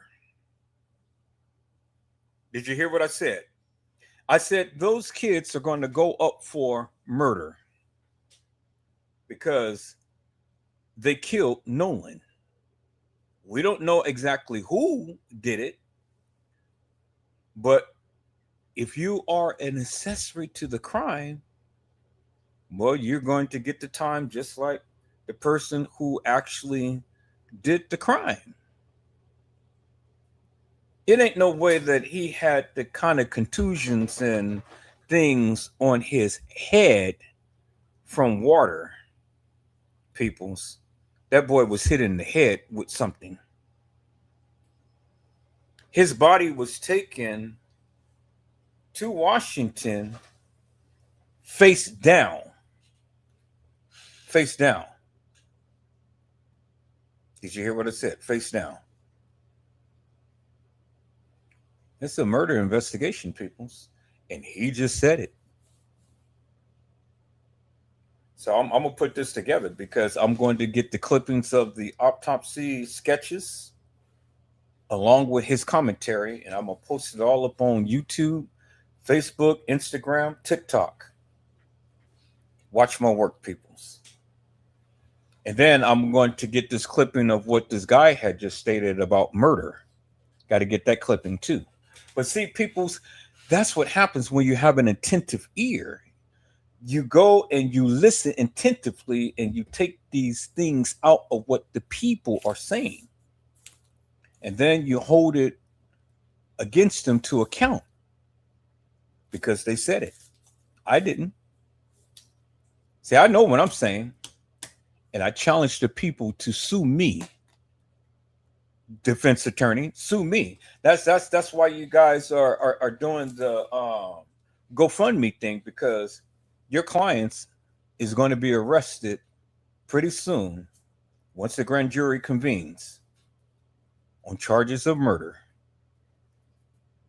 and probably on charges of a hate crime, which is an automatic life sentence. See, what's done in the dark will always come to the light at some point. And so the thing is, people, these kids can't get away with murder. Ain't no way that they're going to get away with murder.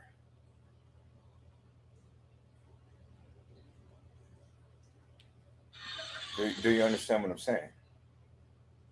Ain't no way that they're going to get away with murder.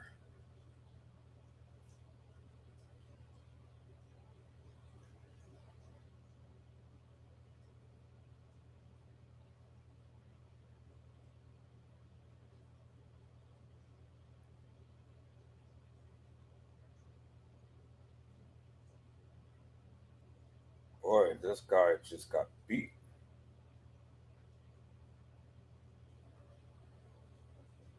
Wow. This guy just got beat. And his cell phone taken. That's crazy.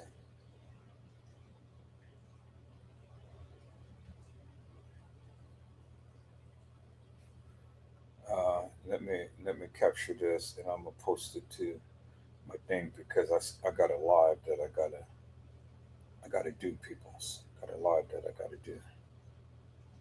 So I'm gonna capture that, post that right there. All right. So let's go back to the video that we was just watching earlier. So let me remove this. Let me call it this and share this screen. Let me rewind it back a little bit and let's get to the part to where he was talking about murder.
It's not an accusation of murder.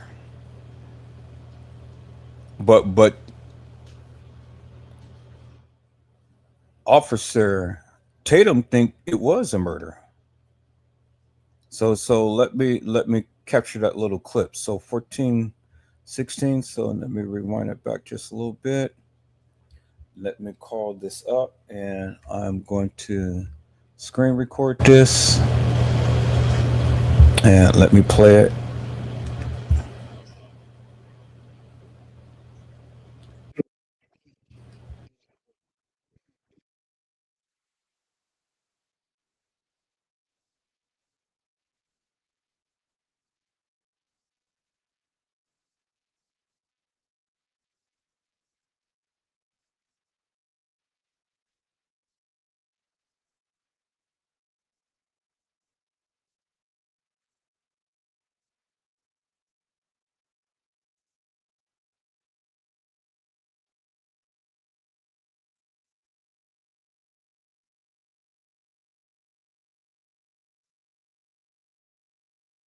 All right, I got what I needed, people. So I'm going to put that together. All right, so let's listen in to what they got to say. See, that's what happens, people. When you are attentive to the various things that the people say, that you can call them out to the carpet. Do you understand what I'm saying? So the father is not accusing of anybody of murder. The father is not accusing anybody of murder, but obviously Officer Tatum believes that is murder. You heard what he said, right? Watch my TikTok video, people, my little short, because I'm going to blast his ass all over TikTok, Facebook, Rumble, and Reddit. You know, I'm going to blast it. And thank you, Michelle. Thank you, because see, I see that you're commenting on the Facebook post and things and stuff, and you said Captain Evans at 9 and Mark at 10:45. So you caught a segment in the live, and you're talking about the time. I love it when the people are engaging in understanding and piecing this together. See, if you guys had watched the live on last night, boy, you missed a treat. Go ahead and watch that live on last night. But tonight you're learning something. Tonight we're going a little further. Tonight we're putting a little bit more pieces of the puzzle together. See, the thing is, peoples, and I'm just giving you revelation. And revelation is that these kids are going to be charged with murder. I'm saying that. And I wanted this defense attorney to come and sue me for defamation of character and anything else that they think that they can get away with. I'm saying that soon as the grand jury convenes, some, if not all of these kids are going to be implicated in a murder cover-up. It'd be just like what they call it when you're convicting a lot of people at one time. A RICO murder investigation. The evidence is crystal clear, people. So I really don't give two rat's asses what Officer Potato says. He just revealed what he knows. This is a murder investigation. And these kids is going to be charged. Because if it wasn't people's, they wouldn't be working so hard to try to cover it up. But let me give you a little secret, peoples. The secret is in Nolan Xavier Wells' phone. That's the secret, because let me give you a little tidbit hint, peoples. Whatever that phone was gives a GPS tracking number system. And because they had his phone, wherever they went in that boat or truck or whatever, all of that has been tracked by his phone. That's why the DA wanted that phone so bad. But she couldn't get her hands upon it like that, peoples. And all of this evidence is going to the grand jury. And the grand jury is going to come back with an indictment upon all of these kids. Mark my words, people. Watch what I say. So, see, I'm not going to sit here and go live and be sensationalized with all of this madness that all of these other YouTubers are doing and things. I'm just only going back and giving you that of what they said and holding them account to what they said. That's it. That's it. You know, so if they're going to lie, well, then lie, but you're going to cry after you lie. Do you understand what I'm saying? So you know what you did, and you're going to have to pay the piper for the various things that you did. So might as well enjoy your little freedom right now, because it ain't going to last too long. Do you understand what I'm saying, peoples? So let's listen into this, peoples.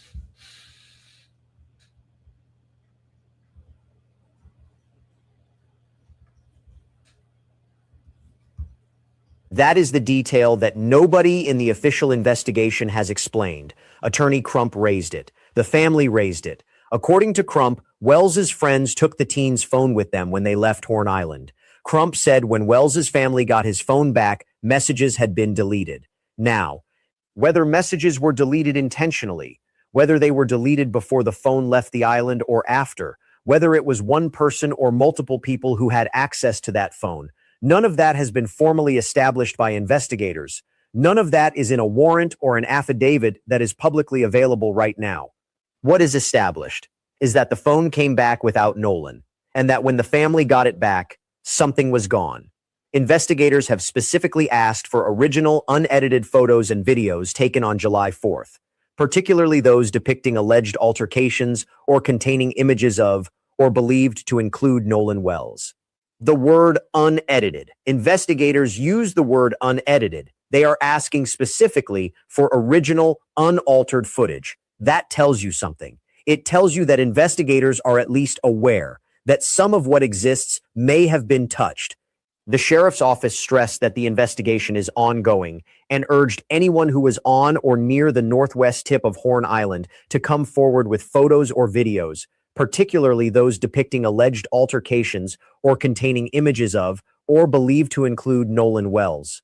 weeks in, and law enforcement is still asking the public for footage. Now, the caller who contacted Cito stated that the boat had, quote, like 7 passengers, and when asked about the well-being of the passengers by the dispatcher said, yeah, everybody is on board. Hudson stated that they received assistance from another boater nearby. Cito stated they did not tow the boat after the caller informed them the issue had been resolved, but the Mississippi Department of Marine Resources states the boat was towed 2.75 miles before resuming normal operations.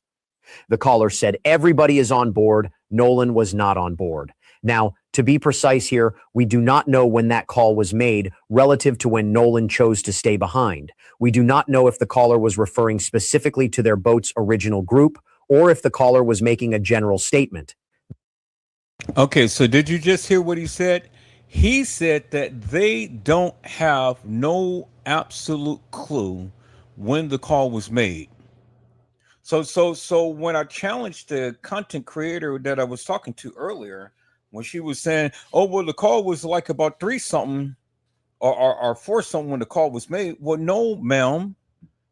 You just heard what the guy had said, that there is no evidence whatsoever that proves that the call was made at 4:30 or whatever time you said, the time that you think that Nolan had died and things. See, people, you know, when people get a little bit too big for their britches and then they just run off at the mouth and thinking that they know all of everything and stuff, well, then I'm here to bring clarity out of confusion. Until we get the actual call logs that clearly shows the time, well, then shut your mouth. Shut your mouth and stop talking to me thinking that you know everything. See, because I'll be the very one that shows you up for the various madness that you speak. You ain't the only one that has done and followed this case as well. Now, I don't follow every YouTuber and things, but I follow those people who have reputable reputations, who has experts that comes on and speaks about the case and speaks about the various things that is taking place. Do you understand what I'm saying? And so if you was like me, well, then you'll be able to capture the various things that the people are saying and then call them out for nefarious madness that they be speaking. But see, you didn't catch what I had just showed you now, because Officer Potato considered this as a murder investigation. He just told you. And this guy just told you that the father did not come being accusatory of the people, stating that it was a murder investigation. So now we have 2 different people speaking about murder. But we know it was murder because when you look at the autopsy sketches and things and you read the report, the doctor is pretty much saying that this is a murder investigation without actually saying that it's a murder investigation. You got to listen to the terminology that he uses in order to describe the contusion that he had on the back of his head. Do you understand what I'm saying? Nolan got hit with something and somebody saw something. And then the adverse and crazy things that the kids were doing. They're out at 11 o'clock at night calling the mother, asking the mother, well, did Nolan call you? Well, how the fuck could Nolan call her when they had the keys and phone? You know, that's just nothing but guilt, peoples. They're giving themselves away. They're guilty as fucking sin. You call the mother at 11 something at night asking her if she's seen her son or spoke to her son, knowing good and well you got the goddamn phone and keys.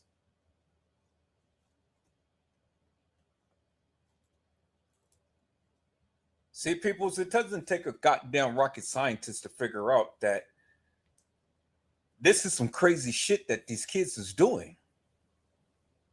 And they're trying to cover up their tracks, but see, they're not smart enough. Because as it is written, whatever's done in the dark shall come to the light. Whatever you sow, that shall you also reap. Now, these kids is going to reap the various things that they sown. Because if you look in this picture, there's one color and it's all white around. Here's the only chocolate Hershey bar that's standing in the middle of a white patch. Crackers. And he's the only dot. All right, people, so let's listen in.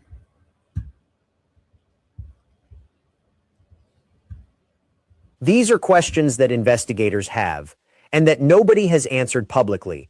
But the phrase, everybody is on board, when a boy whose life they are asking about was already on that island, without a phone, without a way home, that phrase sits heavy. The GPS data shows the boat's movements. Investigators have that. They know where the boat went. They know the timeline of the electrical issue. They have the sea tow call. They have the GPS, and the investigation is still active. No. Did you just hear what he said, peoples? And I tried to tell the content creator this, but she didn't want to listen to me. They got the GPS. They got the movements of the boat and where the boat had went. They got everything. Because like I told the content creator, we're trying to tell her, the phone was on the boat, stupid. And they were able to track it through the cell phone and other means.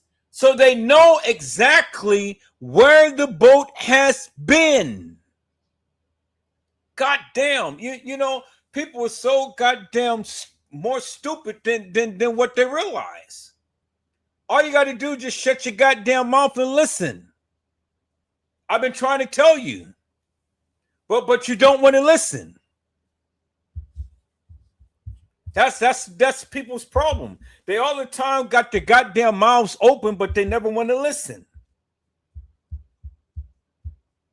The authorities have the GPS coordinates of the boat. Let me say that again, peoples. I said that the authorities has the GPS coordinates of the boat. They know exactly where that boat was at all times, peoples. Wake up and smell the fucking coffee, peoples. And stop trying to interject when people are trying to educate your ass upon something.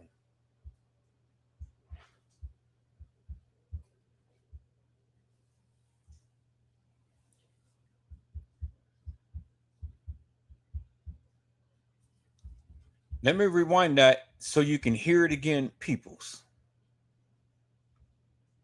A general statement. These are questions that investigators have and that nobody has answered publicly. But the phrase, everybody is on board, when a boy whose life they are asking about was already on that island, without a phone, without a way home, that phrase sits heavy. The GPS data shows the boat's movements. Investigators have that. They know where the boat went. They know the timeline of the electrical issue. They have the sea tow call. They have the GPS, and the investigation is still active. Notice this, the Mississippi Department of Marine Resources and Sea Tow do not agree on what happened to that boat. One says it was not towed. The other says it was towed 2.75 miles. That discrepancy, small as it may seem on paper, tells you that the official record of that evening is not airtight. Here is where we are sitting, at the halfway point of what this case has shown us so far. The only black friend in that group, Treston Shepard, stepped forward, claimed the voice on the viral video, put himself at the center of an altercation on that island, one that had nothing to do with Nolan. His account has been corroborated, and he said clearly, Nolan is not in that video.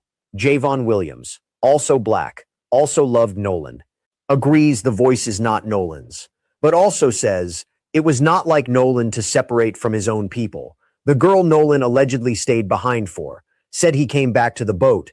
His phone made it home. He did not. Messages on that phone were deleted. His father could not get his son's keys without a fight. 2 autopsies later, the independent autopsy commissioned by the family, announced on July 22nd, ruled that Nolan's cause and manner of death were undetermined pending investigation. Results from the original autopsy conducted by the Mississippi State Medical Examiner's Office are not yet available. And the independent pathologist could not rule out foul play. Could not rule it out. Weeks after 18-year-old Nolan's body was found floating face down near an island off the Mississippi coast, an independent autopsy requested by his family has yielded no solid answers about what led to his death. My buddy Marcus had his wallet stolen on the subway. He had it back in 4 minutes. That's exactly why I started carrying. And now, there is this. Attorneys for the family of Nolan Wells released findings from the independent autopsy, which identified a significant injury to the back of Wells's head. A significant injury to the back of Nolan Wells' head. So what does that indicate, peoples? That indicates a contusion, a significant. And he didn't mix words, people. He said a significant blow to the back of the head. In other words, he got struck in the back of his head. So it wasn't a drowning, peoples. You know, it was premeditated murder. Somebody hit him on the back of his head. And all of these kids is covering up because he didn't just slip and fall and then slip into the water, peoples. They're on sand. Somebody killed them. And they're going to find out who did it. And all of them is going to be implicated peoples. All of those kids are going down.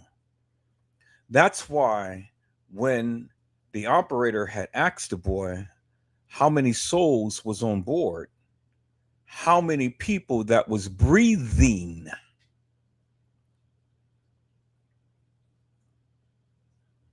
See, what the people don't understand is whenever you call 911 and stuff, it's already recording soon as it picks up. It's already recording. When they put you on hold, it's already recording. Anything you say is already recording. So it was obviously something said in that call that the young lady had filtered out to where we were able to hear some things. And that's why the operator had went on and asked the questions in a manner to which she did. And that's why the young lady had went on and segregated that audio in a manner to which she did. But set aside from that, peoples, the evidence that was shown up in the autopsy, a significant blow to the back of the head, that says murder. A significant blow. How did that happen? Did he slip and fall? Or did someone take something to bust his head? Because see, people's, if nothing happened to Nolan, if Nolan's body was floating in the river or the water and stuff, and there was no significant injuries to him and things, well then, okay, we can rule it an accident, accidental drowning. Be no reason to cover up shit. But the judge, the coroner, and all of the other people affiliated together in this case, their kids is going down for murder. They know it. I know it. Now you know it. They're going down. Their lives is going to be forfeited. A life for a life. It's just like what this young girl had said on TikTok. Don't trust crackers. If you a black person and you in a group with crackers, you need to get away from them because you can't trust them because they will turn up on you in a split second. And that's the truth, peoples. But he was among crackers. Now he got jacked up. The people was going down for murder, peoples. They're going down for murder. You ain't got to believe it. But you heard it here up on Edward Joseph Let's Talk Live.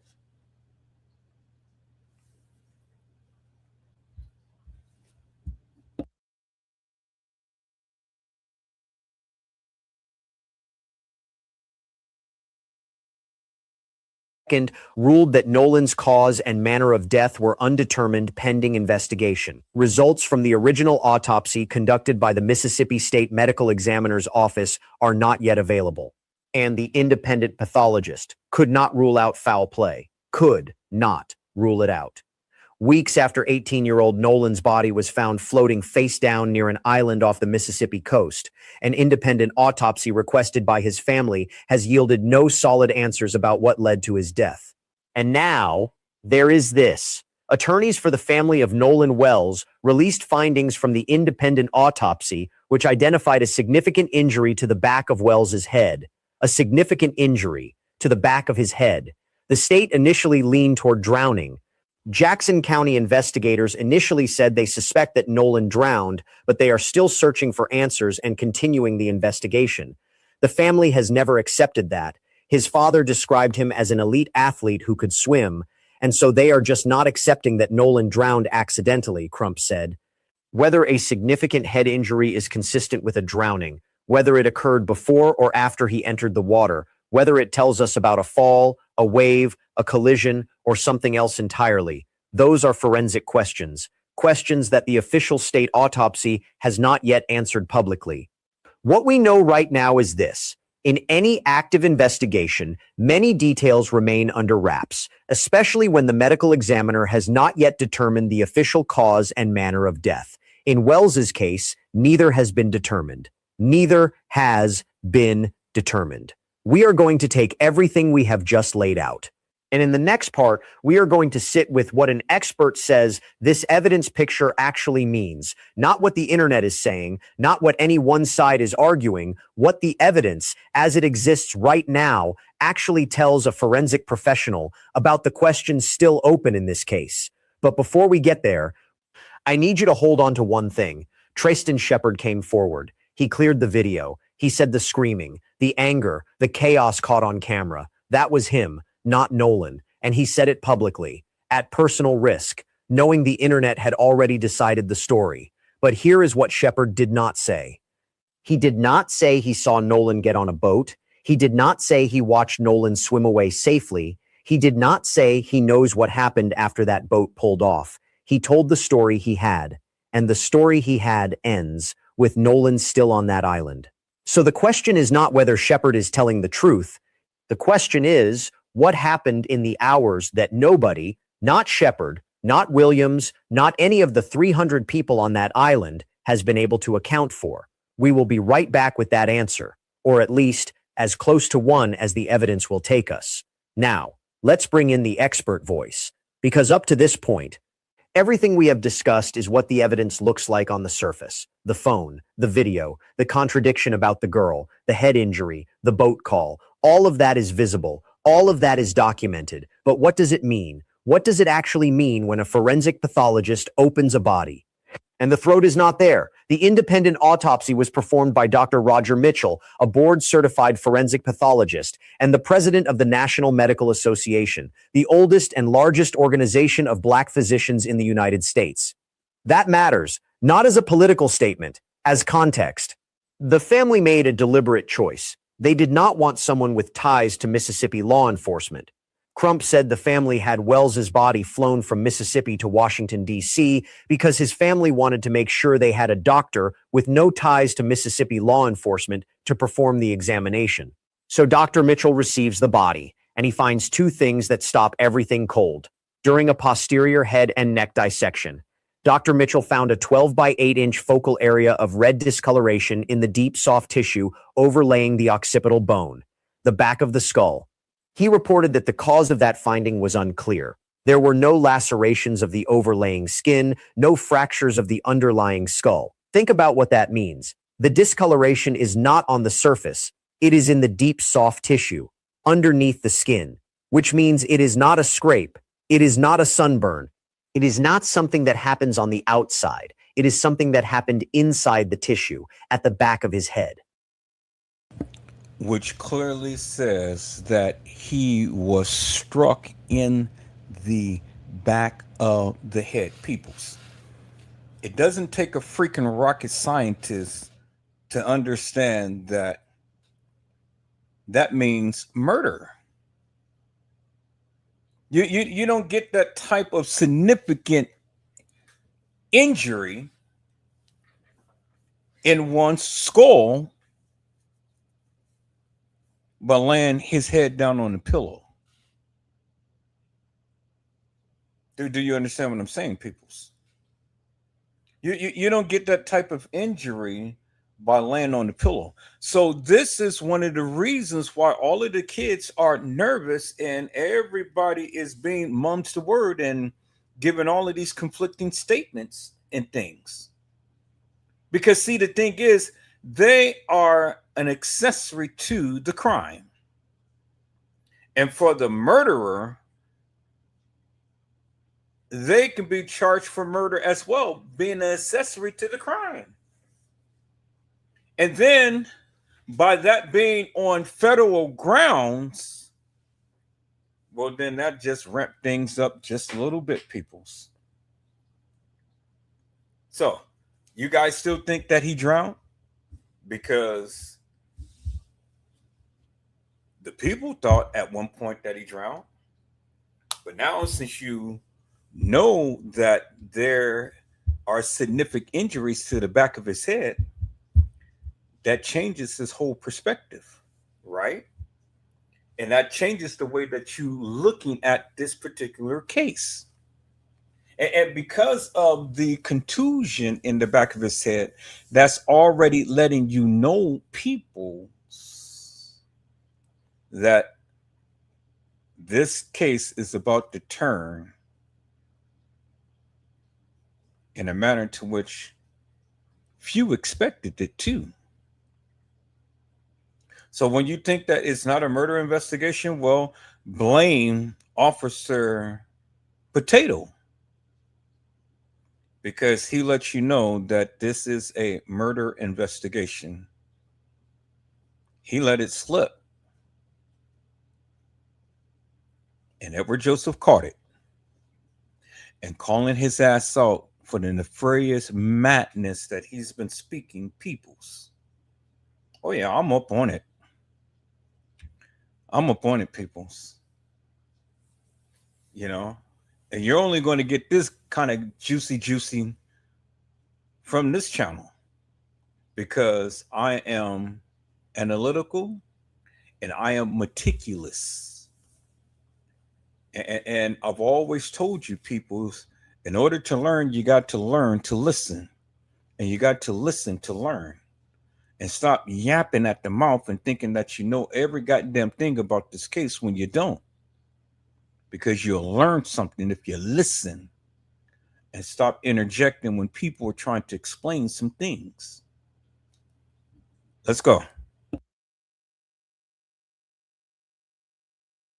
Now, Dr. Mitchell is careful in how he words it, and that carefulness is exactly why it matters. He is not saying Nolan was struck. He is not saying this is proof of anything. He is saying the cause of the discoloration is unclear, and that in the presence of decomposition, the level of decomposition can obscure the presence or absence of bruising on the skin surface, especially during a second autopsy examination. That is a forensic pathologist telling you. The picture I am seeing may be incomplete because of how long it has been and because of what the body went through before I received it. And then comes the second finding, the one that may be the most significant detail in this entire case so far. When Wells's body was sent for the second autopsy, Dr. Mitchell says the throat, the trachea, the laryngeal cartilage, the thyroid horn, the hyoid bone was not received with the body. Having experience as a chief medical examiner, Mitchell assumed the original Mississippi pathologist retained them, a common practice when there is concern about neck fractures or compression. Let that sit. The throat was not there. Now, there is an important qualifier here, and we are going to give it its full weight, because the facts deserve that. Dr. Priya Banerjee, a forensic pathologist based in Rhode Island, who reviewed the autopsy report and is not involved with the case, said it is not unusual for doctors to retain some remains. She said she would guess that the state is taking a closer look at the neck structures, adding that some doctors like to keep structures for further analysis, or just to preserve them for posterity. So the retention of those structures by the state medical examiner is not automatically suspicious. Dr. Mitchell himself said it is a common forensic pathology practice. But here is the separate question, and this is where we use the frame: whether the state retained those throat structures for legitimate further analysis. That is one question.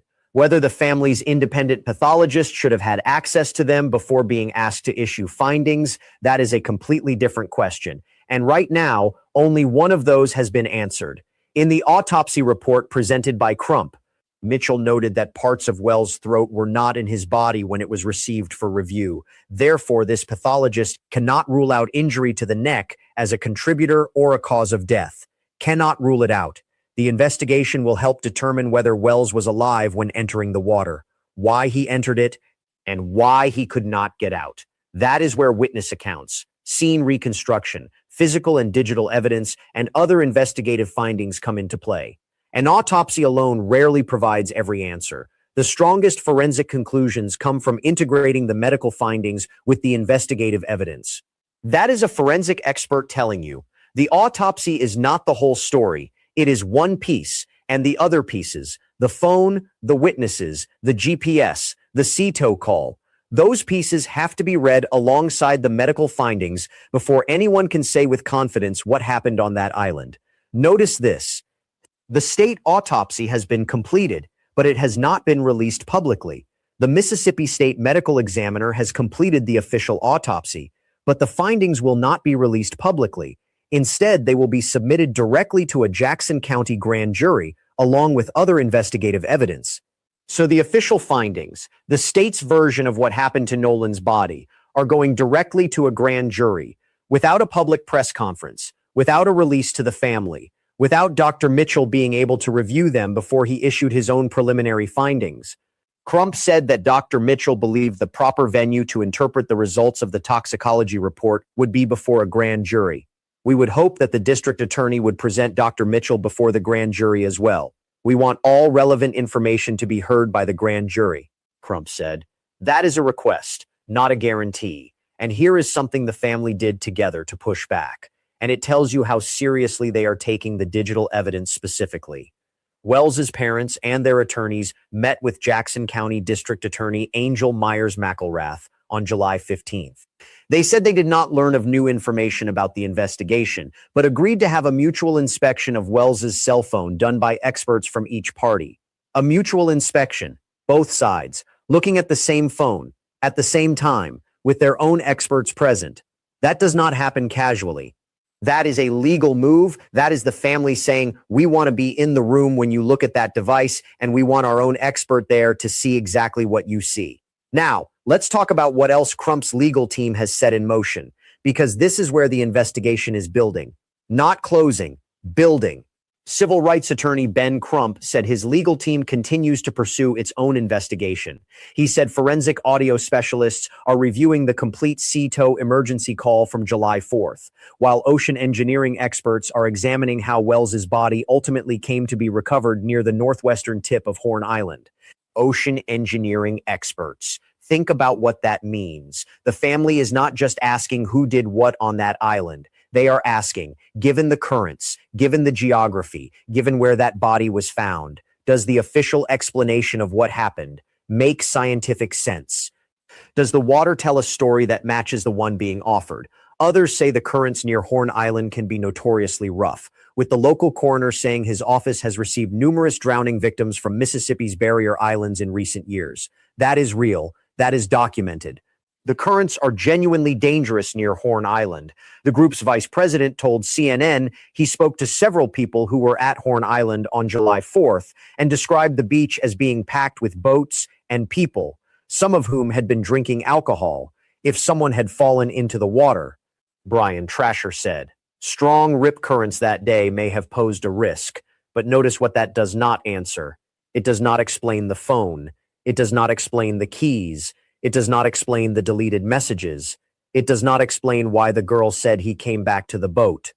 It does not explain the discoloration on the back of his head. Strong currents explain a drowning. They do not explain those other things. Here is what we know about the legal process moving forward. And this is important because a lot of people are waiting on an arrest. And the process that is actually happening looks different from that. One, after the investigation is finished, Jackson County District Attorney Angel Myers McElrath will let a grand jury decide whether any potential charges are warranted. This case is being treated as a priority, the district attorney said. Upon the conclusion of the investigation, the findings will go before a grand jury, which is our standard operating procedure for deaths that are not natural deaths. Deaths that are not natural deaths. The DA herself said that. She is not calling this a drowning. She is not calling this an accident. She is calling it a death that is not natural, and her office is following the protocol they follow for exactly those cases. District Attorney Angel Myers McElrath has said that presenting death investigations to the grand jury before releasing findings is standard practice in her office. So the process is investigation completes, evidence goes to a grand jury decides if charges are warranted. The Jackson County Sheriff's Office will turn its findings over to the District Attorney's Office once the investigation is complete.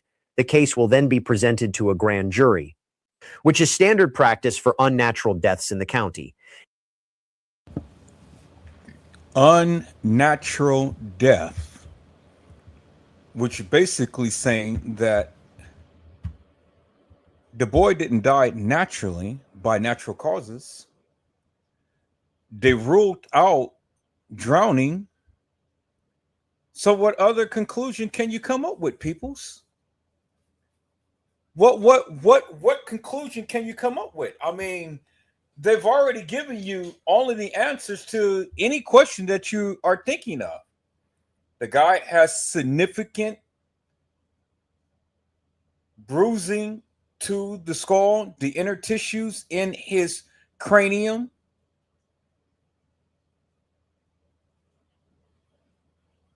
It's an unnatural death. They ruled out drowning. So basically, all they're doing is gathering up evidence to go ahead and charge some kids for the murder of Nolan Xavier Wells.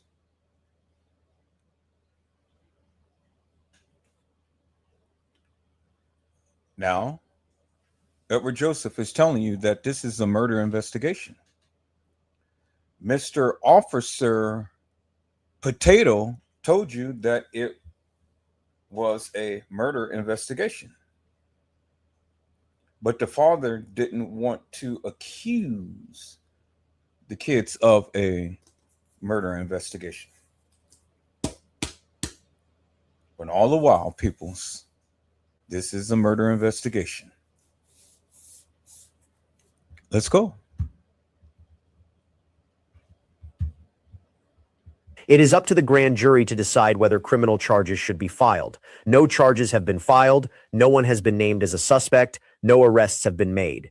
That is the legal status of this case as of right now, as of August 2026.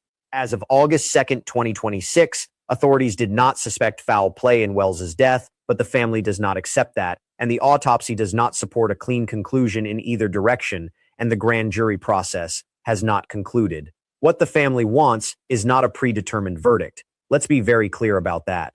Because it would be easy to frame this as a family demanding that someone be arrested, and that is not what Nolan's parents are actually asking for. Listen to what Nolan's mother, Christine Wansley, said, not to a reporter. I've been dreading the day I received this email. The invitation to my high school reunion class. Not in a formal press conference. Now notice he said August 2026. Okay, so this was 5 days ago, because this is August 25th, 2026. All right, let's listen in, people. Let's go. But in her own voice, on her own social media page. To people who were pushing back against the family's fight, we are not asking for special treatment. We just want the truth. His father and I will not stop searching for the truth. That is a mother. A month into the worst thing that can happen to a person. Still saying, not that she wants a conviction. Not that she wants revenge, she wants the truth. We just want honesty and transparency. We want a thorough investigation. We want that same respect that would be given to anybody else. And that's it. We just want answers. That same respect that would be given to anybody else. That line is the whole case. In 8 words, because that is the question underneath all of it. Not just whether Nolan drowned, not just whether someone hurt him. The question is this family being given the same standard of investigation, the same urgency, the same transparency that any family would receive anywhere in this country? The case has drawn speculation about the circumstances of Wells's death and the integrity of the official investigation by the Wells family and their attorney, Benjamin Crump, who have alleged possible racial bias in the investigation. Public attention has been fueled by race tensions in Mississippi and by Wells, who was black. Disappearing at a mostly white gathering. Nobody who is watching this case seriously can ignore that context, and nobody should pretend it is not there. But it is also worth naming clearly that the presence of racial context does not automatically mean racial malice, and it does not automatically mean accident either.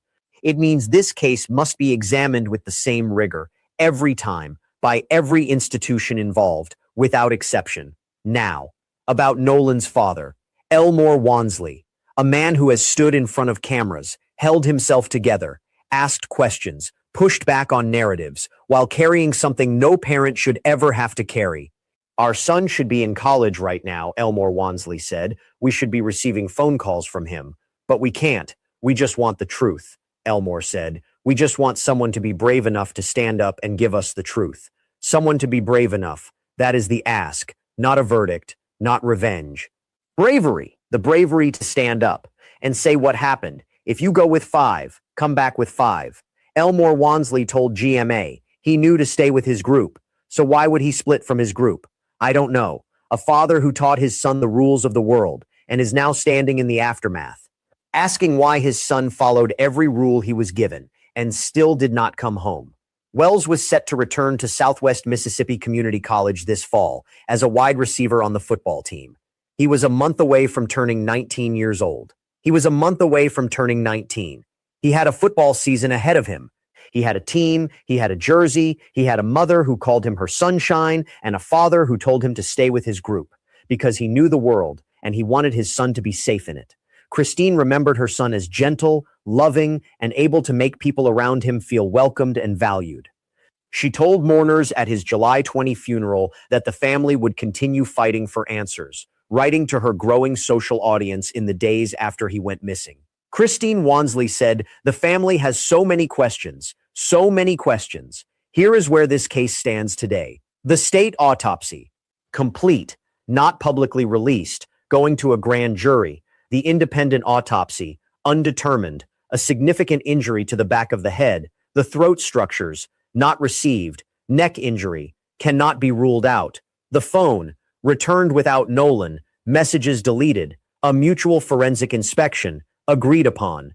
Not yet complete. The CTO call, under review by audio specialists. The boat's GPS movements, in the hands of investigators. The girl Nolan allegedly stayed behind for, said he came back to the boat. The friend who said the viral video was his voice, not Nolan's, corroborated. But he also left the island without seeing Nolan board anything. A newly completed independent analytical review of photographs, videos, GPS coordinates, and witness accounts concludes that the available evidence still leaves a material gap in the timeline between Wells's last independently corroborated sighting and the recovery of his body.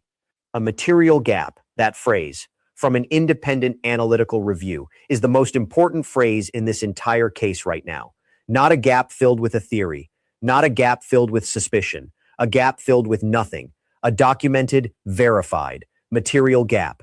And until that gap is filled with evidence, not assumptions, not social media speculation, not politically convenient conclusions in either direction, until that gap is filled with the truth, Nolan Wells has not received the full weight of what his life was worth. Nolan Wells was a beloved son, teammate, and friend, who went out to celebrate the 4th of July and never came home. His family deserves answers. They deserve the truth.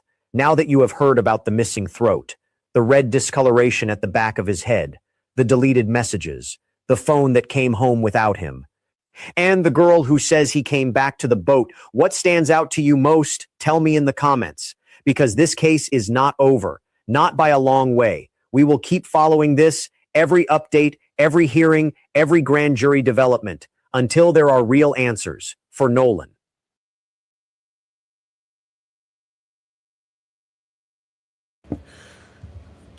Well, peoples, there you have it. A good, wholesome synopsis as to the current events and what's happening right now. And that's what it is. That's what it is, peoples. So much is happening, peoples, and it's just incredible. But as you heard from me, they're going to come back and they're going to convict some kids. They're going to indict some kids and they're going to convict some kids of murder. Somebody killed that boy. And that's not speculation on my part, because the evidence proves that he was murdered. Because if this was just a simple little drowning, then it'd be no reason why people should be lying. And I want the defense attorney to come and sue me. Sue me. Anybody, come sue me. Because, hey, it's your peoples who you're trying to defend is going to spend the rest of their lives in prison. And I'm going to be sitting back talking about the next case. So this is why I don't watch everybody's lives, peoples. I don't watch all of the thousands of lives that people are doing in things and stuff. I don't watch everybody's lives and stuff because, all it is just sensationalism and things.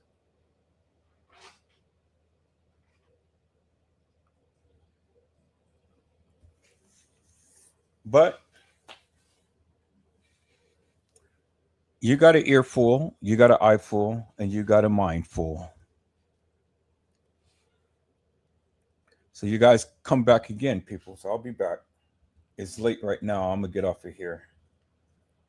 But when I come back, I'm going to come back with some nice little clips and poignant clips and things and stuff. And clips of the professionals from the young lady's channel, because she has all the professionals on there, the people who's been doing this forever and a day. And we're going to see what they had to say. So you ain't got to take my word for it, people. So I'm just a YouTuber.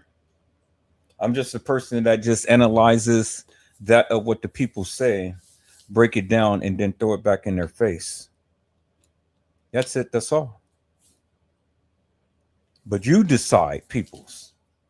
You decide what you choose to believe. And that's all that matters. So, peoples, I hope I had said something to encourage your hearts upon tonight. Tune in again next time to an Edward Joseph Let's Talk Live. Edward Joseph Kitchen. Edward Joseph Gospel Hour. Edward Joseph's Blessings Giveaway 2026 will come to you with something wonderful. I love you with the love of Christ, and there's absolutely nothing you can do about it. Peoples, mask up and be safe. And again, peoples, now you got a good, wholesome synopsis as to what's going on. We're going to break down more of the commentary that the people had stated in their interviews and things. And we're going to hold them to account for the various madness that they speak, peoples.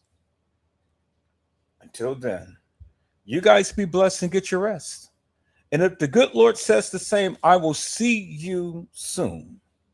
Maybe on tomorrow night, peoples, but we'll see. Until then, peoples, God bless you all. Thank you for watching.